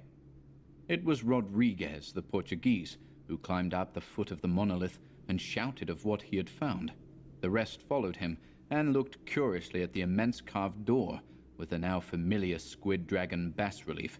It was, Johansen said, like a great barn door, and they all felt that it was a door because of the ornate lintel, threshold, and jambs around it, though they could not decide whether it lay flat like a trapdoor or slantwise like an outside cellar door. As Wilcox would have said, the geometry of the place was all wrong. One could not be sure that the sea and the ground were horizontal, hence the relative position of everything else seemed phantasmally variable. Bryden pushed at the stone in several places, without result. Then Donovan felt over it delicately around the edge, pressing each point separately as he went. He climbed interminably along the grotesque stone moulding. That is, one would call it climbing if the thing was not after all horizontal, and the men wondered how any door in the universe could be so vast. Then, very softly and slowly, the acre-great panel began to give inward at the top, and they saw that it was balanced. Donovan slid or somehow propelled himself down or along the jamb and rejoined his fellows, and everyone watched the queer recession of the monstrously carven portal. In this fantasy of prismatic distortion, it moved anomalously in a diagonal way, so that all the rules of matter and perspective seemed upset. The aperture was black, with a darkness almost material. That tenebrousness was indeed a positive quality, for it obscured such parts of the inner walls as ought to have been revealed, and actually burst forth like smoke from its eon-long imprisonment, visibly darkening the sun as it slunk away into the shrunken and gibbous sky on flapping membranous wings. The odor arising from the newly opened depths was intolerable, and at length the quick-eared Hawkins thought he heard a nasty, slopping sound down there. Everyone listened, and everyone was listening still, when it lumbered slobberingly into sight and gropingly squeezed its gelatinous green immensity through the black doorway into the tainted outside air of that poisoned city of madness. Poor Johansen's handwriting almost gave out when he wrote of this. Of the 6 men who never reached the ship, he thinks 2 perished of pure fright in that accursed instant. The thing cannot be described. There is no language for such abysms of shrieking and immemorial lunacy, such eldritch contradictions of all matter, force, and cosmic order. A mountain walked, or stumbled. God, what wonder that across the earth a great architect went mad, and poor Wilcox raved with fever in that telepathic instant. The thing of the idols, the green, sticky spawn of the stars, had awaked to claim his own. The stars were right again, and what an age-old cult had failed to do by design, a band of innocent sailors had done by accident. After vigintillions of years, great Cthulhu was loose again, and ravening for delight. 3 men were swept up by the flabby claws before anybody turned. God rest them. If there be any rest in the universe, they were Donovan, Guerrera, and Angstrom. Parker slipped as the other 3 were plunging frenziedly over endless vistas of green-crusted rock to the boat, and Johansen swears he was swallowed up by an angle of masonry which shouldn't have been there, an angle which was acute but behaved as if it were obtuse. So only Bryden and Johansen reached the boat and pulled desperately for the Alert as the mountainous monstrosity flopped down the slimy stones and hesitated, floundering at the edge of the water. Steam had not been suffered to go down entirely, despite the departure of all hands for the shore, and it was the work of only a few moments of feverish rushing up and down between wheel and engines to get the Alert under way. Slowly, amidst the distorted horrors of that indescribable scene, she began to churn the lethal waters, whilst on the masonry of that charnel shore that was not of earth, the Titan thing from the stars slavered and gibbered like Polypheme cursing the fleeing ship of Odysseus. Then, bolder than the storied Cyclops, great Cthulhu slid greasily into the water and began to pursue with vast wave-raising strokes of cosmic potency. Bryden looked back and went mad, laughing shrilly as he kept on laughing at intervals till death found him one night in the cabin whilst Johansen was wandering deliriously. But Johansen had not given out yet. Knowing that the thing could surely overtake the Alert until steam was fully up, he resolved on a desperate chance, and, setting the engine for full speed, ran lightning-like on deck and reversed the wheel. There was a mighty eddying and foaming in the noisome brine, and as the steam mounted higher and higher, the brave Norwegian drove his vessel head-on against the pursuing jelly which rose above the unclean froth like the stern of a demon galleon. The awful squid head with writhing feelers came nearly up to the bowsprit of the sturdy yacht, but Johansen drove on relentlessly. There was a bursting, as of an exploding bladder, a slushy nastiness, as of a cloven sunfish, a stench, as of 1,000 open graves, and a sound that the chronicler would not put on paper. For an instant, the ship was befouled by an acrid and blinding green cloud, and then there was only a venomous seething astern, where, God in heaven, the scattered plasticity of that nameless sky-spawn was nebulously recombining in its hateful original form, whilst its distance widened every second as the Alert gained impetus from its mounting steam. That was all. After that, Johansen only brooded over the idol in the cabin, and attended to a few matters of food for himself and the laughing maniac by his side. He did not try to navigate after the first bold flight, for the reaction had taken something out of his soul. Then came the storm of April 2nd, and a gathering of the clouds about his consciousness. There is a sense of spectral whirling through liquid gulfs of infinity, of dizzying rides through reeling universes on a comet's tail, and of hysterical plunges from the pit to the moon, and from the moon back again to the pit, all livened by a cachinnating chorus of the distorted, hilarious elder gods and the green bat-winged mocking imps of Tartarus. Out of that dream came rescue. The Vigilant, the Vice-Admiralty Court, the streets of Dunedin, and the long voyage back home to the old house by the Egerberg. He could not tell. They would think him mad. He would write of what he knew before death came, but his wife must not guess. Death would be a boon, if only it could blot out the memories. That was the document I read, and now I have placed it in the tin box beside the bas-relief and the papers of Professor Angel. With it shall go this record of mine, this test of my own sanity, wherein is pieced together that which I hope may never be pieced together again. I have looked upon all that the universe has to hold of horror, and even the skies of spring and the flowers of summer must ever afterward be poison to me. But I do not think my life will be long. As my uncle went, as poor Johansen went, so I shall go. I know too much, and the cult still lives. Cthulhu still lives too, I suppose, again in that chasm of stone, which has shielded him since the sun was young. His accursed city is sunken once more, for the Vigilance sailed over the spot after the April storm, but his ministers on earth still bellow and prance and slay around idol-capped monoliths in lonely places.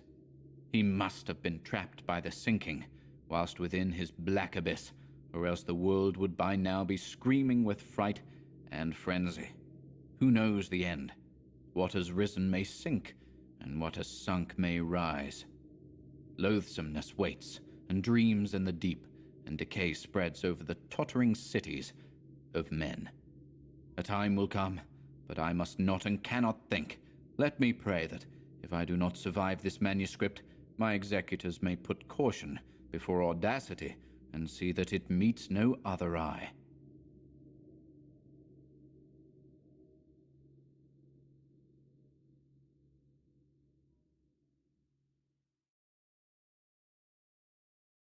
The Dunwich Horror. Gorgons and hydras and chimeras, dire stories of Saleno and the Harpies, may reproduce themselves in the brain of superstition, but they were there before. They are transcripts, types. The archetypes are in us and eternal. How else should the recital of that which we know in a waking sense to be false come to affect us all? Is it that we naturally conceive terror from such objects, considered in their capacity of being able to inflict upon us bodily injury? Oh, least of all. These terrors are of older standing. They date beyond body, or without the body they would have been the same. That the kind of fear here treated is purely spiritual, that it is strong in proportion as it is objectless on earth, that it predominates in the period of our sinless infancy, are difficulties the solution of which might afford some probable insight into our ante-mundane condition, and a peep at least into the shadowland of pre-existence. From Charles Lamb, Witches and Other Night Fears. 1. When a traveller in north-central Massachusetts takes the wrong fork at the junction of Aylesbury Pike, just beyond Dean's Corners, he comes upon a lonely and curious country. The ground gets higher, and the briar-bordered stone walls press closer and closer against the ruts of the dusty, curving road. The trees of the frequent forest belt seem too large, and the wild weeds, brambles, and grasses attain a luxuriance not often found in settled regions. At the same time, the planted fields appear singularly few and barren, while the sparsely scattered houses wear a surprisingly uniform aspect of age, squalor, and dilapidation. Without knowing why, one hesitates to ask directions from the gnarled, solitary figures spied now and then on crumbling doorsteps or on the sloping, rock-strewn meadows. Those figures are so silent and furtive that one feels somehow confronted by forbidden things with which it would be better to have nothing to do. When a rise in the road brings the mountains in view above the deep woods, the feeling of strange uneasiness is increased. The summits are too rounded and symmetrical to give a sense of comfort and naturalness, and sometimes the sky silhouettes with a special clearness the queer circles of tall stone pillars with which most of them are crowned. Gorges and ravines of problematical depth intersect the way, and the crude wooden bridges always seem of dubious safety. When the road dips again, there are stretches of marshland that one instinctively dislikes, and indeed almost fears at evening when unseen whippoorwills chatter and the fireflies come out in abnormal profusion to dance to the raucous, creepily insistent rhythms of stridently piping bullfrogs. The thin, shining line of the Miskatonic's upper reaches has an oddly serpent-like suggestion as it winds close to the feet of the domed hills among which it rises. As the hills draw nearer, one heeds their wooded sides more than their stone-crowned tops. Those sides loom up so darkly and precipitously that one wishes they would keep their distance, but there is no road by which to escape them. Across a covered bridge one sees a small village huddled between the stream and the vertical slope of Round Mountain, and wonders at the cluster of rotting gambrel roofs bespeaking an earlier architectural period than that of the neighboring region. It is not reassuring to see, on a closer glance, that most of the houses are deserted and falling to ruin, and that the broken steepled church now harbors the one slovenly mercantile establishment of the hamlet. One dreads to trust the tenebrous tunnel of the bridge, yet there is no way to avoid it. Once across, it is hard to prevent the impression of a faint, malign odor about the village street, as of the massed mold and decay of centuries. It is always a relief to get clear of the place and to follow the narrow road around the base of the hills and across the level country beyond till it rejoins the Aylesbury Pike. Afterwards, one sometimes learns that one has been through Dunwich. Outsiders visit Dunwich as seldom as possible, and since a certain season of horror all the signboards pointing towards it have been taken down. The scenery, judged by an ordinary aesthetic canon, is more than commonly beautiful. Yet there is no influx of artists or summer tourists. 2 centuries ago, when talk of witch blood, Satan worship, and strange forest presences was not laughed at, it was the custom to give reasons for avoiding the locality. In our sensible age, since the Dunwich horror of 1928 was hushed up by those who had the town's and the world's welfare at heart, people shun it without knowing exactly why. Perhaps one reason, though it cannot apply to uninformed strangers, is that the natives are now repellently decadent, having gone far along that path of retrogression so common in many New England backwaters. They have come to form a race by themselves, with the well-defined mental and physical stigmata of degeneracy and inbreeding. The average of their intelligence is woefully low, whilst their annals reek of overt viciousness and of half-hidden murders, incests, and deeds of almost unnameable violence and perversity. The old gentry, representing the 2 or 3 armigerous families which came from Salem in 1692, have kept somewhat above the general level of decay, though many branches are sunk into the sordid populace so deeply that only their names remain as a key to the origin they disgrace. Some of the Whateleys and bishops still send their eldest sons to Harvard and Miskatonic, though those sons seldom return to the mouldering gambrel roofs under which they and their ancestors were born. No one, even those who have the facts concerning the recent horror, can say just what is the matter with Dunwich, though old legends speak of unhallowed rites and conclaves of the Indians, amidst which they called forbidden shapes of shadow out of the great rounded hills and made wild orgiastic prayers that were answered by loud crackings and rumblings from the ground below. In 1747, the Reverend Abijah Hoadley, newly come to the Congregational Church at Dunwich Village, preached a memorable sermon on the close presence of Satan and his imps, in which he said, "It must be allowed that these blasphemies of an infernal train of demons are matters of too common knowledge to be denied. the cursed voices of Azazel and Bazrael, of Beelzebub and Belial, being heard now from underground by above a score of credible witnesses now living. I myself did not more than a fortnight ago catch a very plain discourse of evil powers in the hill behind my house, wherein there were a rattling and rolling, groaning, screeching, and hissing, such as no things of this earth could raise up, and which must needs have come from those caves that only black magic can discover, and only the devil unlock. Mr. Hoadley disappeared soon after delivering this sermon, but the text printed in Springfield is still extant. Noises in the hills continue to be reported from year to year, and still form a puzzle to geologists and physiographers.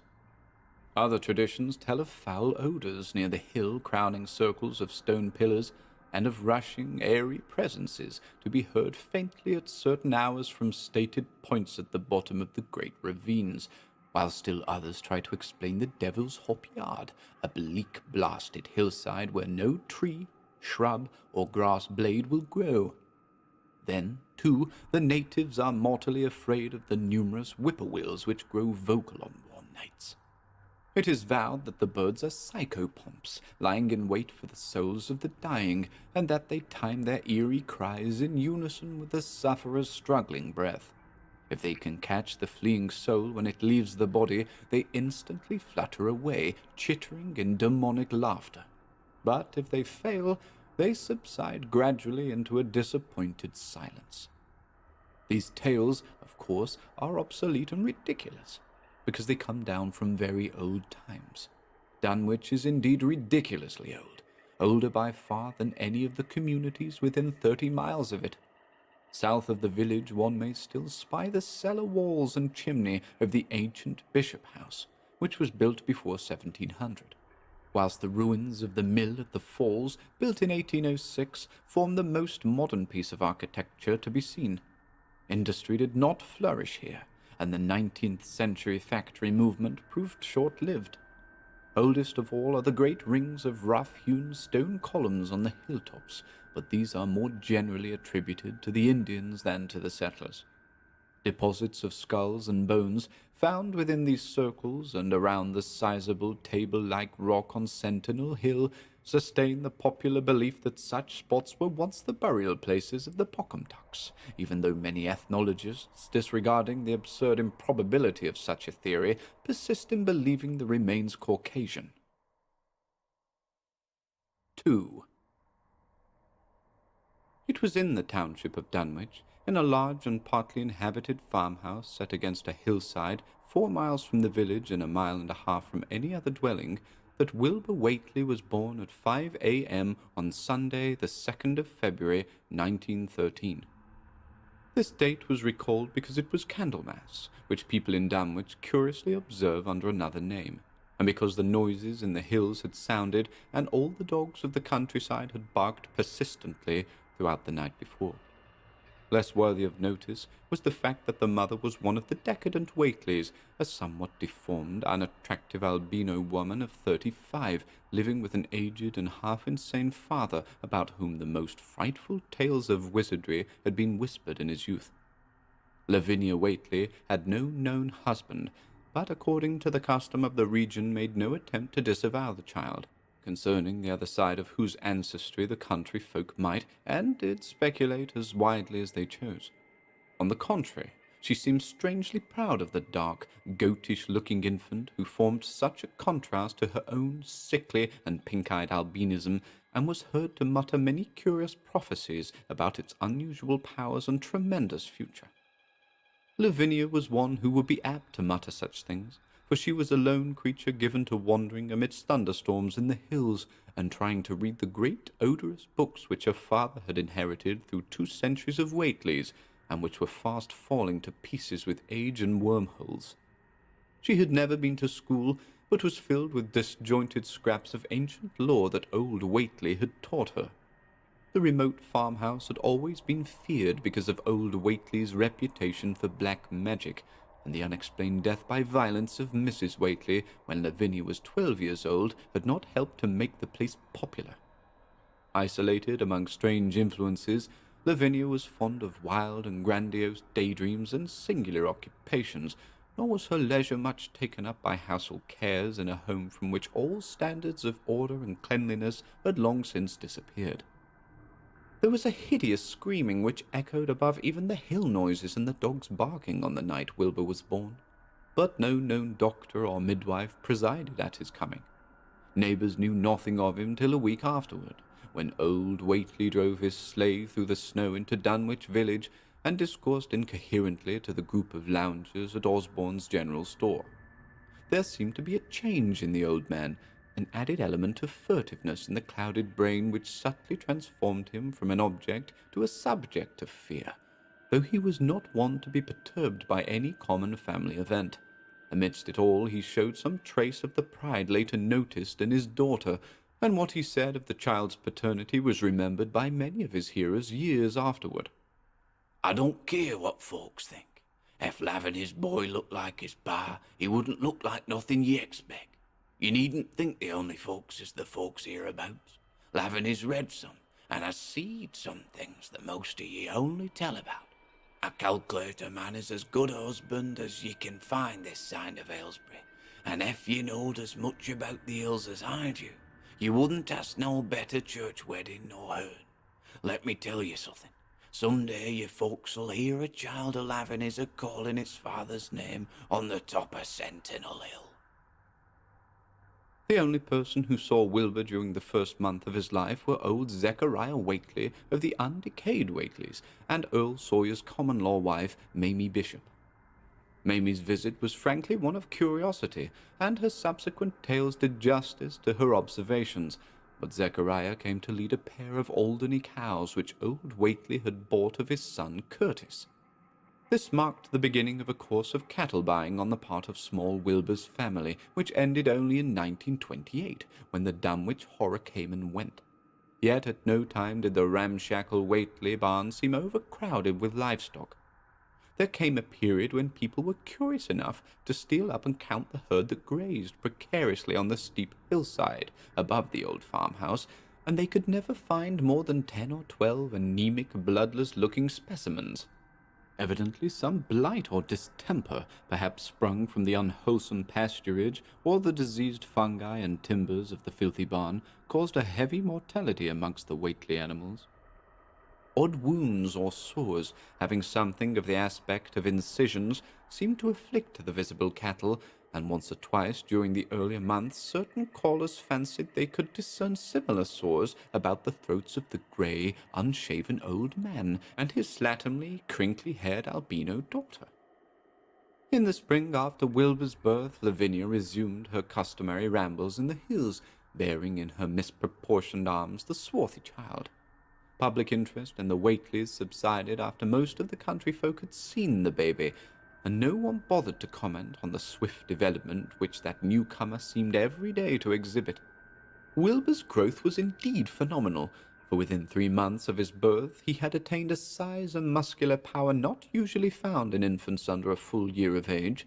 His motions and even his vocal sounds showed a restraint and deliberateness highly peculiar in an infant, and no one was really unprepared when, at 7 months, he began to walk unassisted, with falterings which another month was sufficient to remove. It was somewhat after this time, on Halloween, that a great blaze was seen at midnight on the top of Sentinel Hill, where the old table-like stone stands amidst its tumulus of ancient bones. Considerable talk was started when Silas Bishop, of the undecayed bishops, mentioned having seen the boy running sturdily up that hill ahead of his mother about an hour before the blaze was remarked. Silas was rounding up a stray heifer, but he nearly forgot his mission when he fleetingly spied the 2 figures in the dim light of his lantern. They darted almost noiselessly through the underbrush, and the astonished watcher seemed to think they were entirely unclothed. Afterwards he could not be sure about the boy, who may have had some kind of fringed belt and a pair of dark trunks or trousers on. Wilbur was never subsequently seen alive and conscious without complete and tightly buttoned attire, the disarrangement or threatened disarrangement of which always seemed to fill him with anger and alarm. His contrast with his squalid mother and grandfather in this respect was thought very notable, until the horror of 1928 suggested the most valid of reasons. The next January, gossips were mildly interested in the fact that Lavaney's black brat had commenced to talk, and at the age of only 11 months. His speech was somewhat remarkable, both because of its difference from the ordinary accents of the region, and because it displayed a freedom from infantile lisping, of which many children of 3 or 4 might well be proud. The boy was not talkative, yet when he spoke he seemed to reflect some elusive element wholly unpossessed by Dunwich and its denizens. The strangeness did not reside in what he said, or even in the simple idioms he used, but seemed vaguely linked with his intonation or with the internal organs that produce the spoken sounds. His facial aspect, too, was remarkable for its maturity, for though he shared his mother's and grandfather's chinlessness, his firm and precociously shaped nose united with the expression of his large, dark, almost Latin eyes to give him an air of quasi-adulthood and well-nigh preternatural intelligence. He was, however, exceedingly ugly despite his appearance of brilliancy, there being something almost goatish or animalistic about his thick lips, large-pored, yellowish skin, coarse, crinkly hair, and oddly elongated ears. He was soon disliked even more decidedly than his mother and grandsire, and all conjectures about him were spiced with references to the bygone magic of old Whately, and how the hills once shook when he shrieked the dreadful name of Yog Sothoth in the midst of a circle of stones with a great book open in his arms before him. Dogs abhorred the boy, and he was always obliged to take various defensive measures against their barking menace. 3. Meanwhile, old Whately continued to buy cattle without measurably increasing the size of his herd. He also cut timber and began to repair the unused parts of his house, a spacious, peak-roofed affair whose rear end was buried entirely in the rocky hillside, and whose 3 least ruined ground-floor rooms had always been sufficient for himself and his daughter. There must have been prodigious reserves of strength in the old man to enable him to accomplish so much hard labor, and though he still babbled dementedly at times, his carpentry seemed to show the effects of sound calculation. It had already begun as soon as Wilbur was born, when one of the many tool-sheds had been put suddenly in order, clapboarded and fitted with a stout fresh lock. Now, in restoring the abandoned upper story of the house, he was a no less thorough craftsman. His mania showed itself only in his tight boarding up of all the windows in the reclaimed section, though many declared that it was a crazy thing to bother with the reclamation at all. Less inexplicable was his fitting up of another downstairs room for his new grandson, a room which several callers saw, though no one was ever admitted to the closely boarded upper story. This chamber he lined with tall, firm shelving, along which he began gradually to arrange, in apparently careful order, all the rotting ancient books and parts of books which during his own day had been heaped promiscuously in odd corners of the various rooms. I made some use of 'em, he would say, as he tried to mend a torn black-letter page with paste prepared on the rusty kitchen stove. but the boy's fitting to make better use of 'em. He'd oughter have 'em as well, so as he can, for they're going to be all of his learning. When Wilbur was a year and 7 months old, in September of 1914, his size and accomplishments were almost alarming. He had grown as large as a child of 4, and was a fluent and incredibly intelligent talker. He ran freely about the fields and hills, and accompanied his mother on all her wanderings.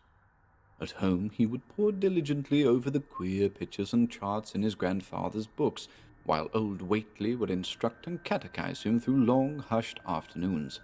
By this time the restoration of the house was finished, and those who watched it wondered why one of the upper windows had been made into a solid plank door. It was a window in the rear of the east gable end, close against the hill, and no one could imagine why a cleated wooden runway was built up to it from the ground.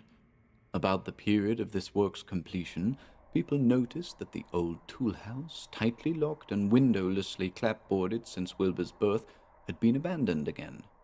The door swung listlessly open, and when Earl Sawyer once stepped within, after a cattle-selling call on old Whately, He was quite discomposed by the singular odour he encountered, such a stench, he averred, as he had never before smelt in all his life except near the Indian circles on the hills, and which could not come from anything sane or of this earth.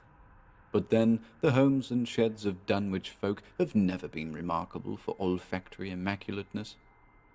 The following months were void of visible events, save that everyone swore to a slow but steady increase in the mysterious hill noises.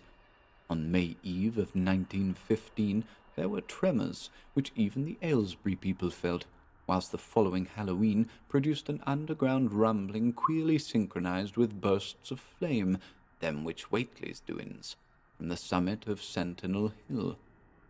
Wilbur was growing up uncannily, so that he looked like a boy of 10 as he entered his 4th year. He read avidly by himself now, but talked much less than formerly.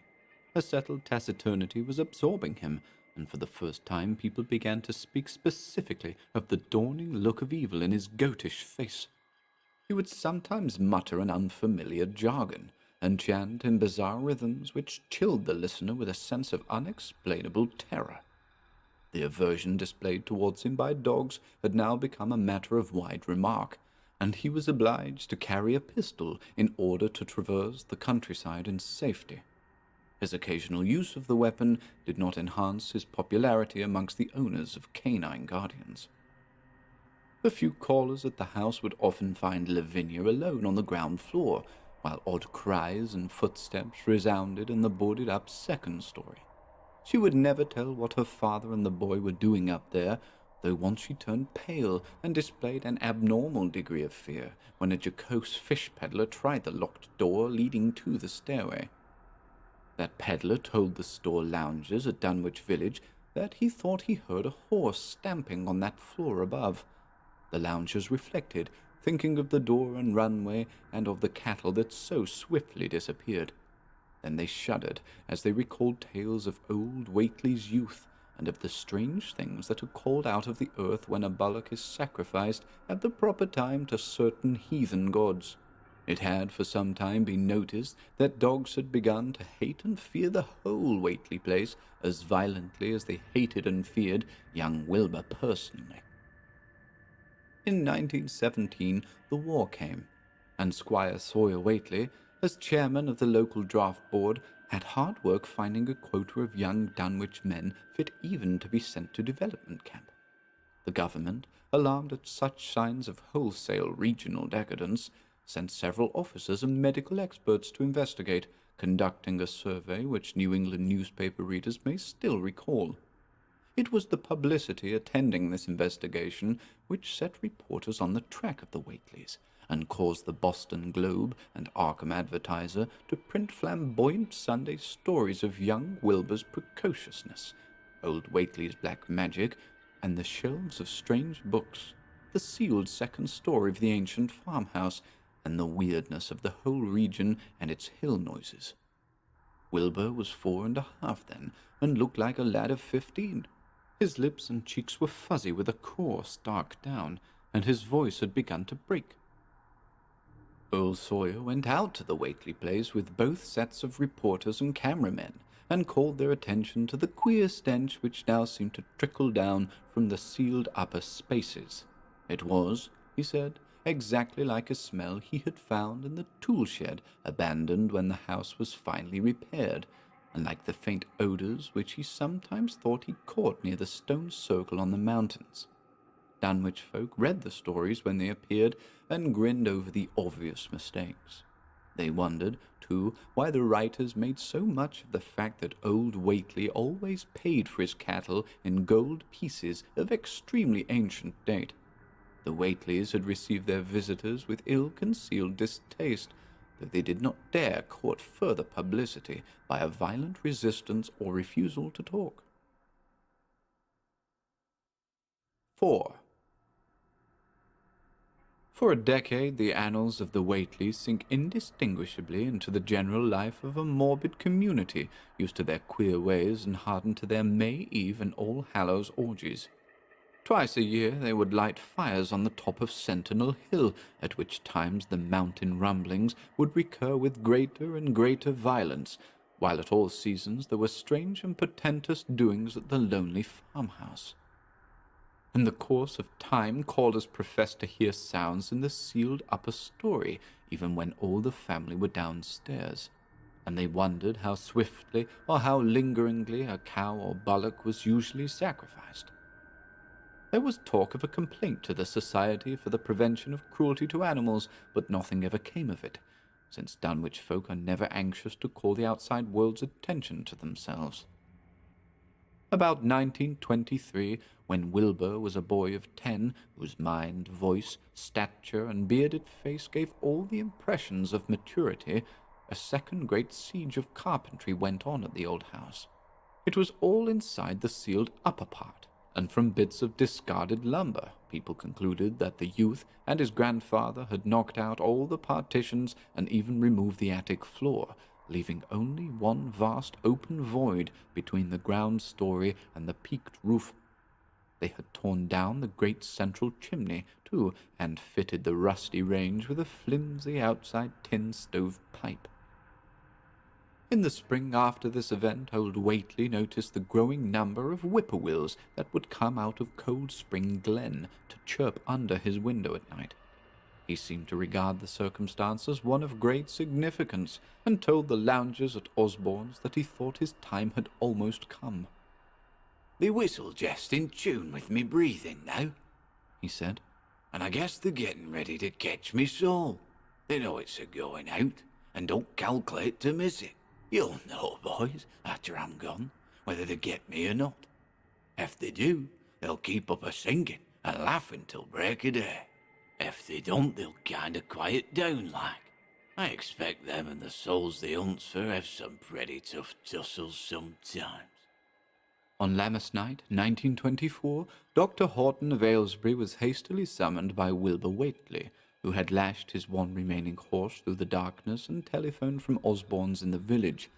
He found old Whately in a very grave state, with a cardiac action and stertorous breathing that told of an end not far off.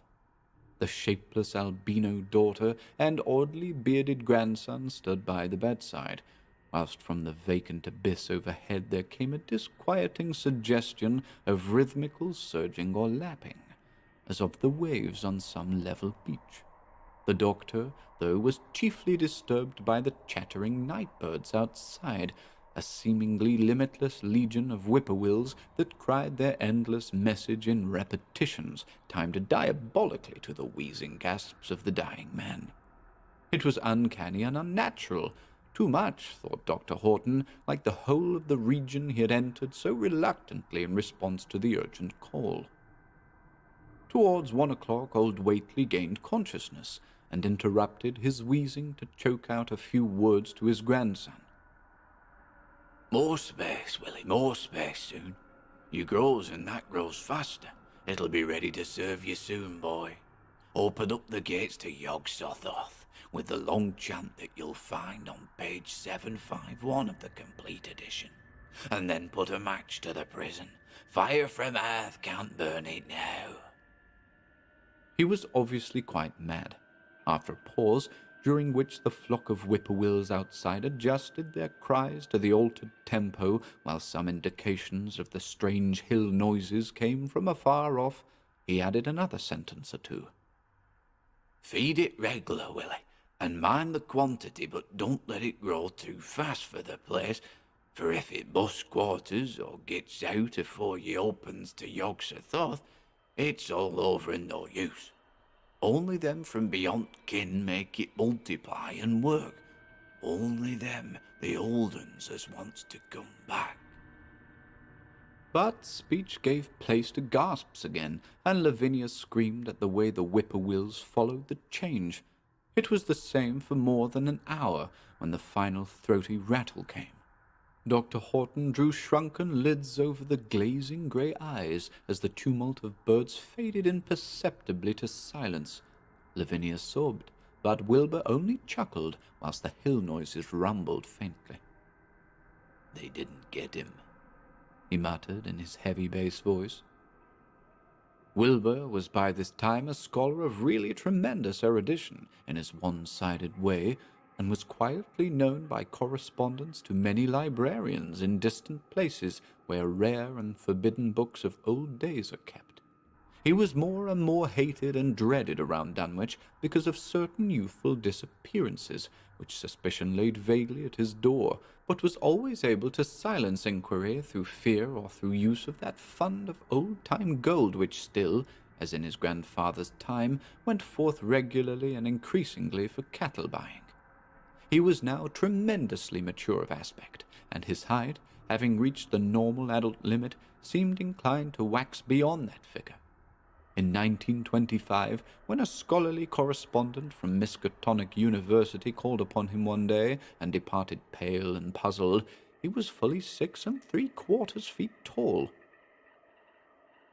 Through all the years, Wilbur had treated his half-deformed albino mother with a growing contempt, finally forbidding her to go to the hills with him on May Eve and Hallowmas, and in 1926 the poor creature complained to Mamie Bishop of being afraid of him.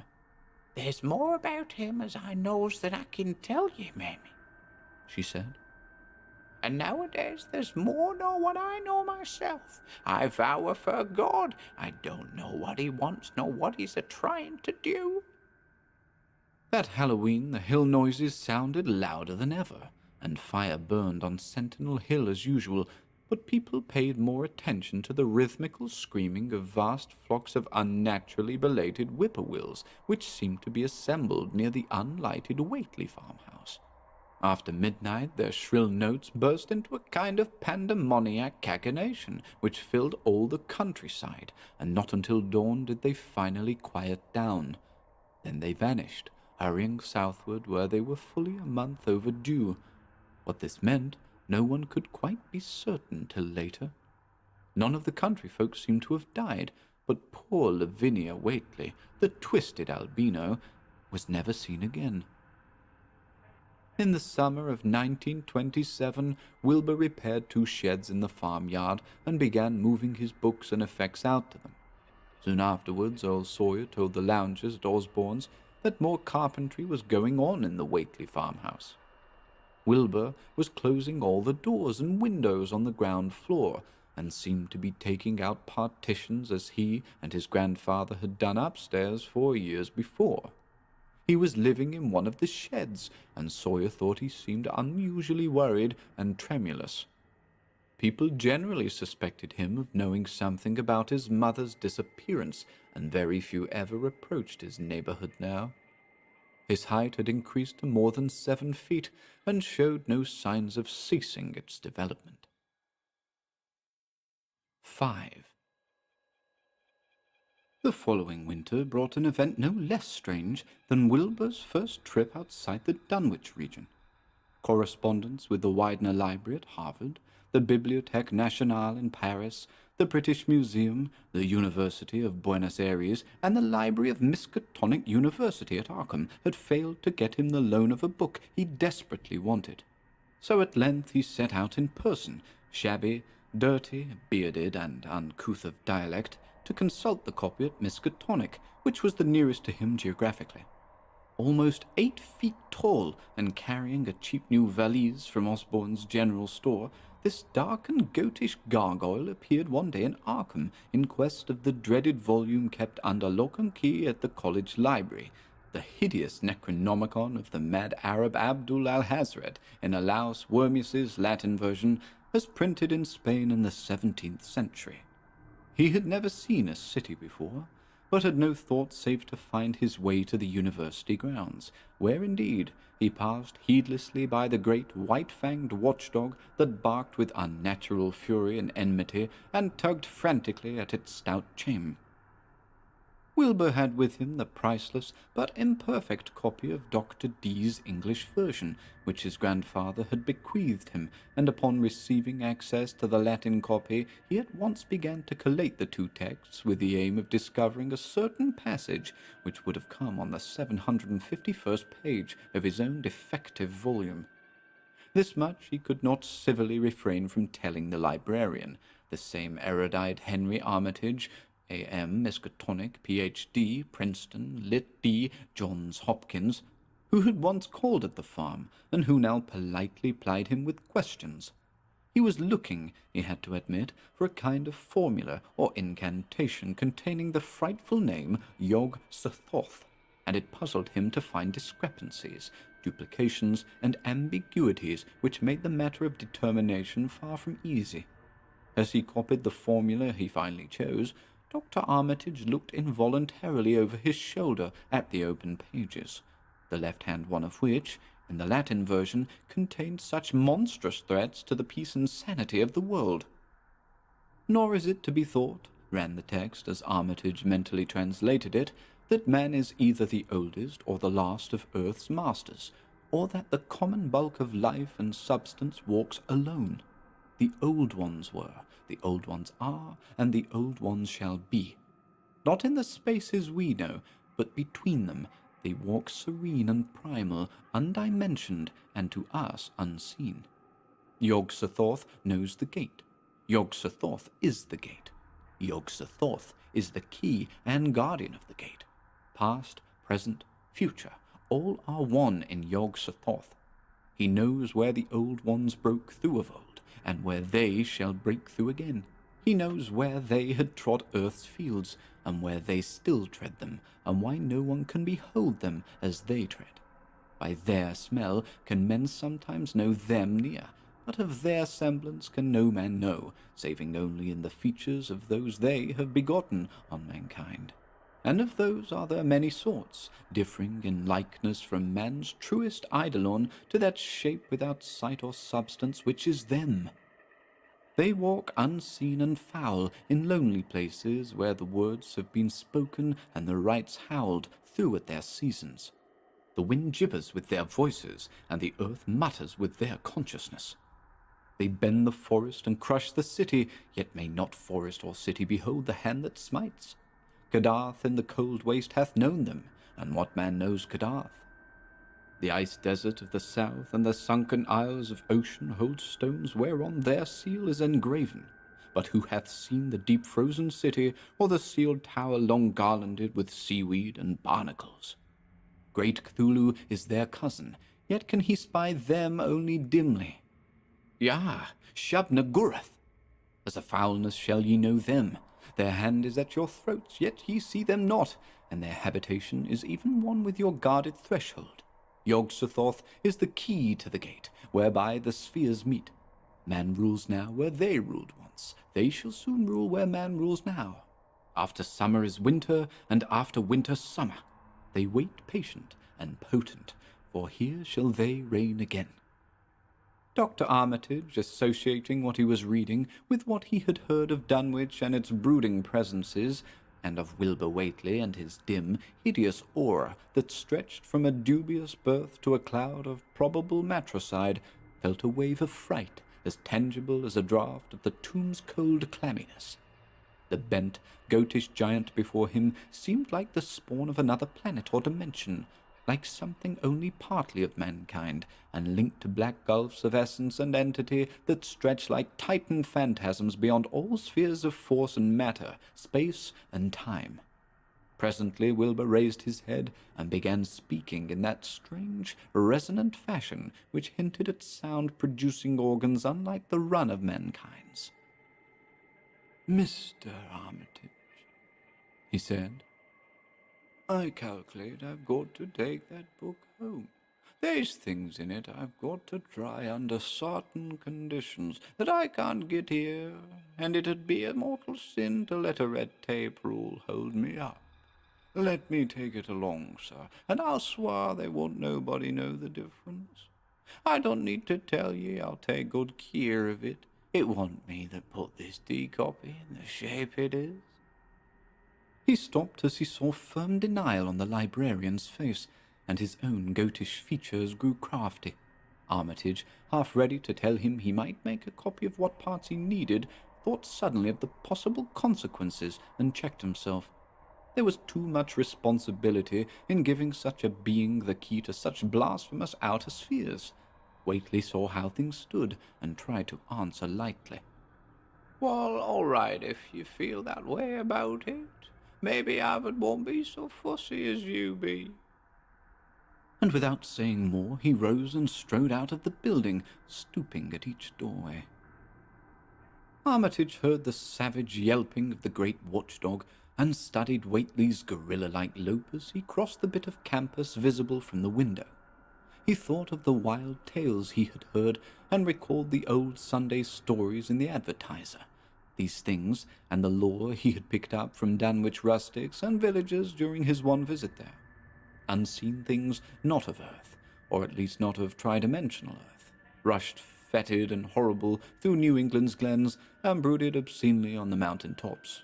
Of this he had long felt certain. Now he seemed to sense the close presence of some terrible part of the intruding horror, and to glimpse a hellish advance in the black dominion of the ancient and once passive nightmare. He locked away the Necronomicon with a shudder of disgust, but the room still reeked with an unholy and unidentifiable stench.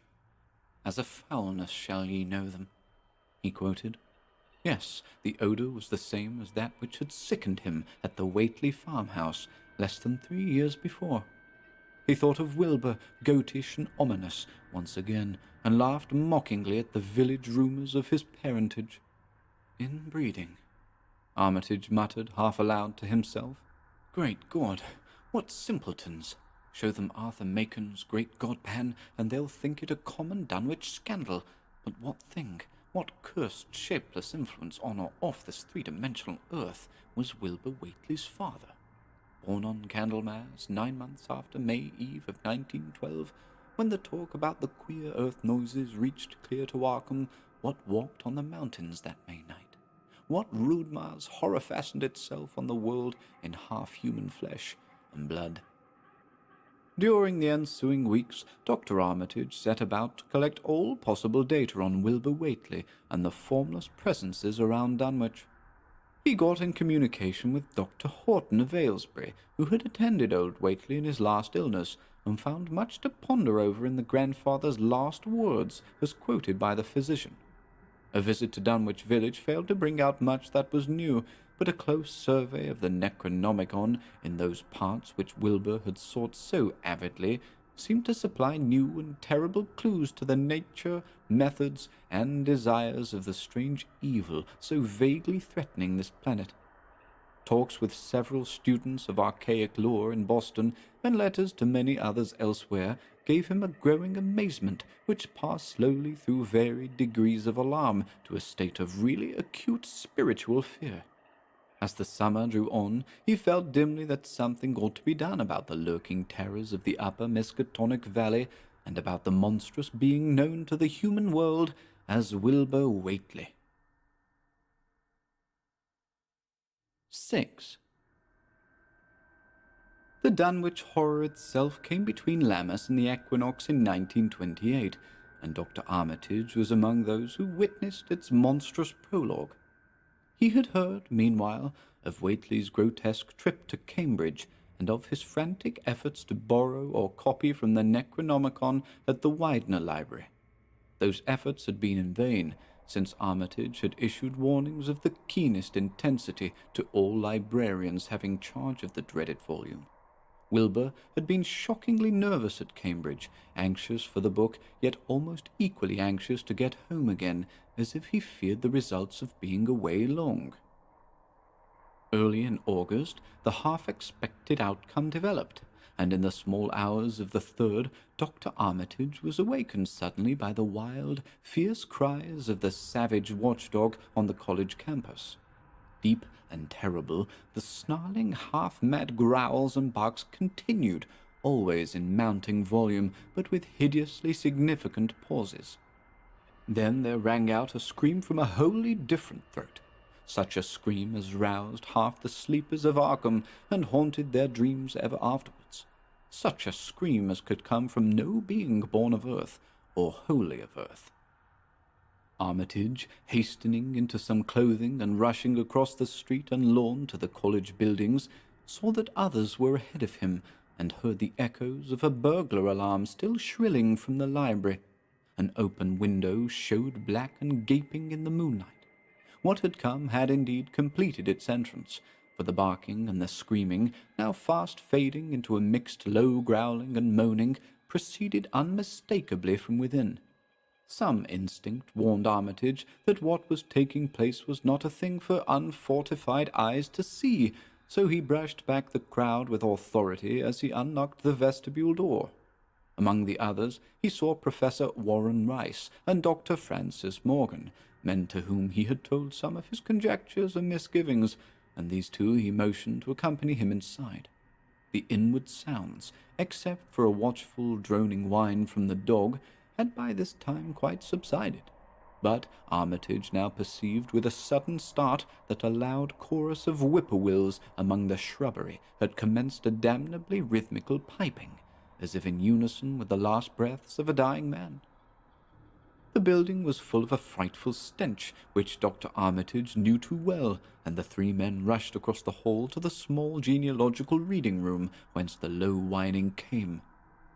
For a second nobody dared to turn on the light, then Armitage summoned up his courage and snapped the switch. One of the three, it is not certain which, shrieked aloud at what sprawled before them among disordered tables and overturned chairs. Professor Rice declares that he wholly lost consciousness for an instant, though he did not stumble or fall. The thing that lay half-bent on its side in a fetid pool of greenish-yellow ichor and tarry stickiness was almost 9 feet tall, and the dog had torn off all the clothing and some of the skin. It was not quite dead, but twitched silently and spasmodically while its chest heaved in monstrous unison with the mad piping of the expectant whippoorwills outside. Bits of shoe leather and fragments of apparel were scattered about the room, and just inside the window an empty canvas sack lay where it had evidently been thrown.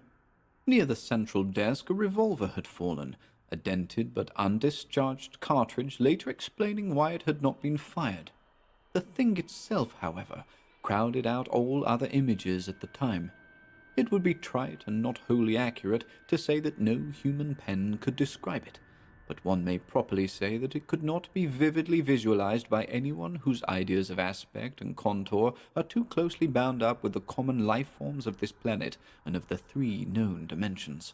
It was partly human beyond a doubt, with very man-like hands and head, and the goatish, chinless face had the stamp of the weightless upon it. But the torso and lower parts of the body were teratologically fabulous, so that only generous clothing could ever have enabled it to walk on earth unchallenged or uneradicated. Above the waist it was semi-anthropomorphic, though its chest, where the dog's rending paws still rested watchfully, had the leathery, reticulated hide of a crocodile or alligator. The back was piebald with yellow and black, and dimly suggested the squamous covering of certain snakes. Below the waist, though, it was the worst, for here all human resemblance left off and sheer fantasy began. The skin was thickly covered with coarse black fur, and from the abdomen a score of long, greenish-grey tentacles with red sucking mouths protruded limply. Their arrangement was odd, and seemed to follow the symmetries of some cosmic geometry unknown to Earth or the solar system. On each of the hips, deep set in a kind of pinkish ciliated orbit, was what seemed to be a rudimentary eye, whilst in lieu of a tail there depended a kind of trunk or feeler with purple annular markings, and with many evidences of being an undeveloped mouth or throat. The limbs, save for their black fur, roughly resembled the hind legs of prehistoric Earth's giant saurians, and terminated in ridgy veined pads that were neither hooves nor claws. When the thing breathed, its tail and tentacles rhythmically changed color, as if from some circulatory cause normal to the non-human side of its ancestry.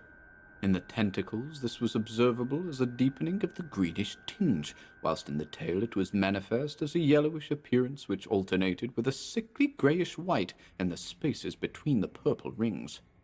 Of genuine blood there was none, only the fetid greenish-yellow ichor which trickled along the painted floor beyond the radius of the stickiness and left a curious discoloration behind it.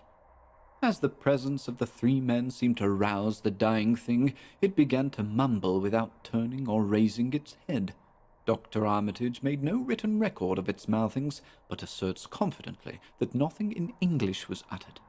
At first the syllables defied all correlation with any speech of earth, but towards the last there came some disjointed fragments evidently taken from the Necronomicon, that monstrous blasphemy in quest of which the thing had perished.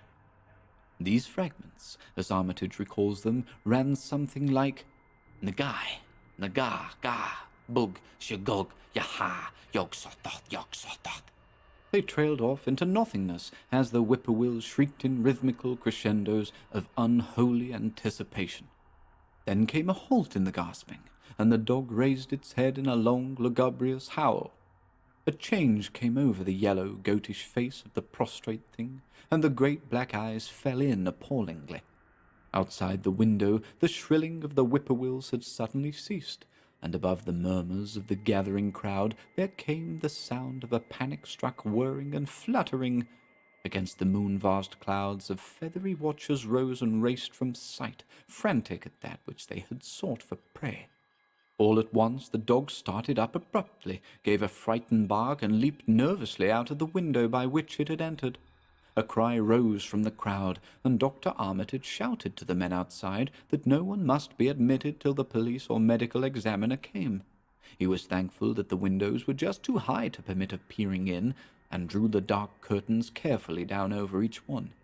By this time 2 policemen had arrived, and Dr. Morgan, meeting them in the vestibule, was urging them for their own sakes to postpone entrance to the stench-filled reading-room till the examiner came and the prostrate thing could be covered up. Meanwhile, frightful changes were taking place on the floor.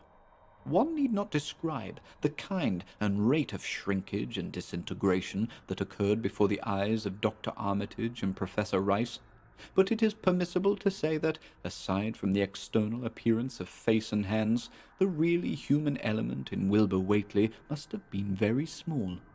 When the medical examiner came, there was only a sticky whitish mass on the painted boards, and the monstrous odor had nearly disappeared. Apparently Whately had had no skull or bony skeleton, at least in any true or stable sense. He had taken somewhat after his unknown father. 7. Yet all this was only the prologue of the actual Dunwich horror. Formalities were gone through by bewildered officials, abnormal details were duly kept from press and public, and men were sent to Dunwich and Aylesbury to look up property and notify any who might be heirs of the late Wilbur Whately. They found the countryside in great agitation, both because of the growing rumblings beneath the domed hills, and because of the unwonted stench and the surging, lapping sounds which came increasingly from the great empty shell formed by Whately's boarded-up farmhouse. Earl Sawyer, who tended the horse and cattle during Wilbur's absence, had developed a woefully acute case of nerves. The officials devised excuses not to enter the noisome boarded place, and were glad to confine their survey of the deceased's living quarters, the newly mended sheds, to a single visit. They filed a ponderous report at the courthouse in Aylesbury, and litigations concerning heirship are said to be still in progress amongst the innumerable Whateleys, decayed and undecayed, of the upper Miskatonic Valley. An almost interminable manuscript in strange characters, written in a huge ledger and adjudged a sort of diary because of the spacing and the variations in ink and penmanship, presented a baffling puzzle to those who found it on the old bureau which served as its owner's desk. After a week of debate, it was sent to Miskatonic University, together with the deceased's collection of strange books, for study and possible translation. But even the best linguists soon saw that it was not likely to be unriddled with ease. No trace of the ancient gold, with which Wilbur and old Whately had always paid their debts, has yet been discovered. It was in the dark of September 9th that the horror broke loose. The hill noises had been very pronounced during the evening, and dogs barked frantically all night. Early risers on the 10th noticed a peculiar stench in the air. About 7 o'clock, Luther Brown, the hired boy at George Corey's, between Cold Spring Glen and the village, rushed frenziedly back from his morning trip to 10-acre meadow with the cows. He was almost convulsed with fright as he stumbled into the kitchen, and in the yard outside the no less frightened herd were pawing and lowing pitifully, having followed the boy back in the panic they shared with him. Between gasps, Luther tried to stammer out his tale to Mrs. Corey. Up there in the rud beyond the glen, Miss Corey, there's something been there. It smells like thunder, and all the bushes and little trees is pushed back from the rud like they'd a house been moved along of it. And that ain't the worst other. There's prints in the rud, Miss Corey, great round prints as big as barrel heads, all sunk down deep like a elephant had been along, only there's a sight man no 4 feet could make.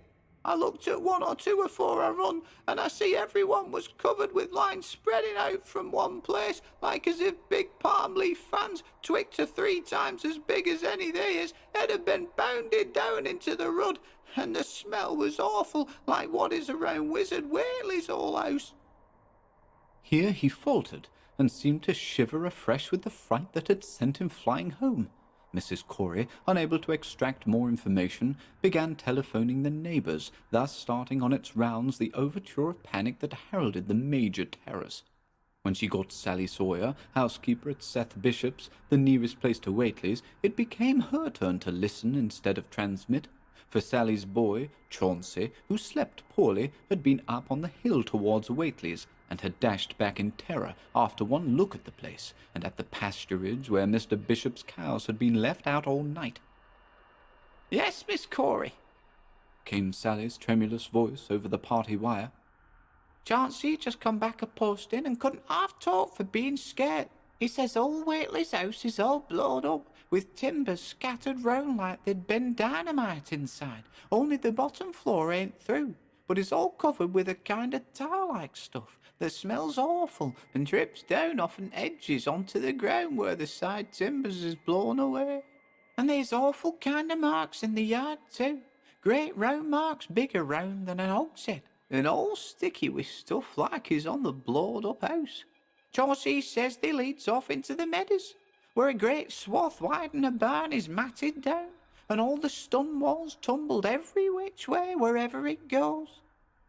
And he says he, Miss Corey, as how he sought to look for Seth's cows, frightened as he was, and found 'em in the upper pasture nigh the devil's up yard in an awful shape. Half on 'em's clean gone, and nigh half of 'em that's left is sucked most dry o' blood, with sores on 'em like there's been on Whately's cattle ever since Lavinia's black brat was born. Seth he's gone out now to look at 'em, though I'll vow he won't care to get very nigh Wizard Whately's. Chauncey didn't look careful to see what the big matted down swath led arter it left the pasturage, but he says he thinks it panted towards the glen road to the village. I tell ye, Miss Corey, there's something abroad as hadn't ought to be abroad, and I for one think that Black Wilbur Whately has come to the bad end he deserved, is at the bottom of the breeding of it. He wasn't all human hisself, I allus says to everybody, and I think an old Whately must have raised something in that there nailed up house as ain't ever so human as he was. There's allus been unseen things around Dunwich, living things as ain't human and ain't good for human folks. The ground was a-talking last night, and towards morning Chauncey heard the whippoorwills so loud in Cove Spring Glen he couldn't sleep none. Then he thought he heard another faint-like sound over towards Wizard Whately's, a kind of ripping or tearing of wood, like some big box or crate was being opened fur off. What with this and that, he didn't get to sleep at all till sun-up, and no sooner was he up this morning but he's got to go over to Whately's and see what's the matter. He see enough, I tell you, Miss Corey. This don't mean no good, and I think as all the men folks ought to get up a party and do something. I know something awful's about, and feel my time is nigh, that only God knows just what it is. Did your Luther take account to where them big tracks led to? No. Well, Miss Corey, if they was on the Glen Road this side of the glen, and ain't got to your house yet, I calculate they must go into the glen itself. They would do that. I allus says Cold Spring Glen ain't no healthy nor decent place. The whippoorwills and fireflies there never did act like they was creators of God. And there's them as says you can hear strange things a-rushing and a-talking in the air down there if you stand in the right place, atween the rock falls and Bear's Den. By that noon, fully 3/4 of the men and boys of Dunwich were trooping over the roads and meadows between the new-made Whately ruins and Cold Spring Glen, examining in horror the vast monstrous prints, the maimed bishop cattle, the strange noisome wreckage of the farmhouse, and the bruised matted vegetation of the fields and roadside. Whatever had burst loose upon the world had assuredly gone down into the great sinister ravine, for all the trees on the banks were bent and broken, and a great avenue had been gouged in the precipice-hanging underbrush. It was as though a house launched by an avalanche had slid down through the tangled growths of the almost vertical slope. From below no sound came, but only a distant, undefinable fetor. And it is not to be wondered at that the men preferred to stay on the edge and argue, rather than descend and beard the unknown cyclopean horror in its lair. 3 dogs that were with the party had barked furiously at first, but seemed cowed and reluctant when near the glen. Someone telephoned the news to the Aylesbury Transcript, but the editor, accustomed to wild tales from Dunwich, did no more than concoct a humorous paragraph about it, an item soon afterwards reproduced by the Associated Press. That night everyone went home, and every house and barn was barricaded as stoutly as possible. Needless to say, no cattle were allowed to remain in open pasturage. About 2 in the morning, a frightful stench and the savage barking of the dogs awakened the household at Elmer Fry's, on the eastern edge of Cold Spring Glen, and all agreed that they could hear a sort of muffled swishing or lapping sound from somewhere outside. Mrs. Fry proposed telephoning the neighbours, and Elmer was about to agree, when the noise of splintering wood burst in upon their deliberations. It came, apparently, from the barn, and was quickly followed by a hideous screaming and stamping amongst the cattle. The dogs slavered and crouched close to the feet of the fear-numbed family. Fry lit a lantern through force of habit, but knew it would be death to go out into that black farmyard. The children and the womenfolk whimpered, kept from screaming by some obscure vestigial instinct of defence which told them their lives depended on silence. At last the noise of the cattle subsided to a pitiful moaning, and a great snapping, crashing, and crackling ensued. The Frys, huddled together in the sitting-room, did not dare to move until the last echoes died away far down in Cold Spring Glen. Then, amidst the dismal moans from the stable and the demoniac piping of the late whippoorwills in the glen, Selina Fry tottered to the telephone and spread what news she could of the second phase of the horror. The next day all the countryside was in a panic, and cowed, uncommunicative groups came and went where the fiendish thing had occurred. 2 titan swaths of destruction stretched from the glen to the Fry farmyard. Monstrous prints covered the bare patches of ground, and one side of the old red barn had completely caved in. Of the cattle, only a quarter could be found and identified. Some of these were in curious fragments, and all that survived had to be shot. Earl Sawyer suggested that help be asked from Aylesbury or Arkham, but others maintained it would be of no use. Old Zebulon Whately, of a branch that hovered about halfway between soundness and decadence, made darkly wild suggestions about rites that ought to be practiced on the hilltops. He came of a line where tradition ran strong, and his memories of chantings in the great stone circles were not altogether connected with Wilbur and his grandfather. Darkness fell upon a stricken countryside too passive to organize for real defense. In a few cases, closely related families would band together and watch in the gloom under one roof. But in general, there was only a repetition of the barricading of the night before, and a futile, ineffective gesture of loading muskets and setting pitchforks handily about. Nothing, however, occurred except some hill noises, and when the day came, there were many who hoped that the new horror had gone as swiftly as it had come. There were even bold souls who proposed an offensive expedition down in the glen, though they did not venture to set an actual example to the still reluctant majority.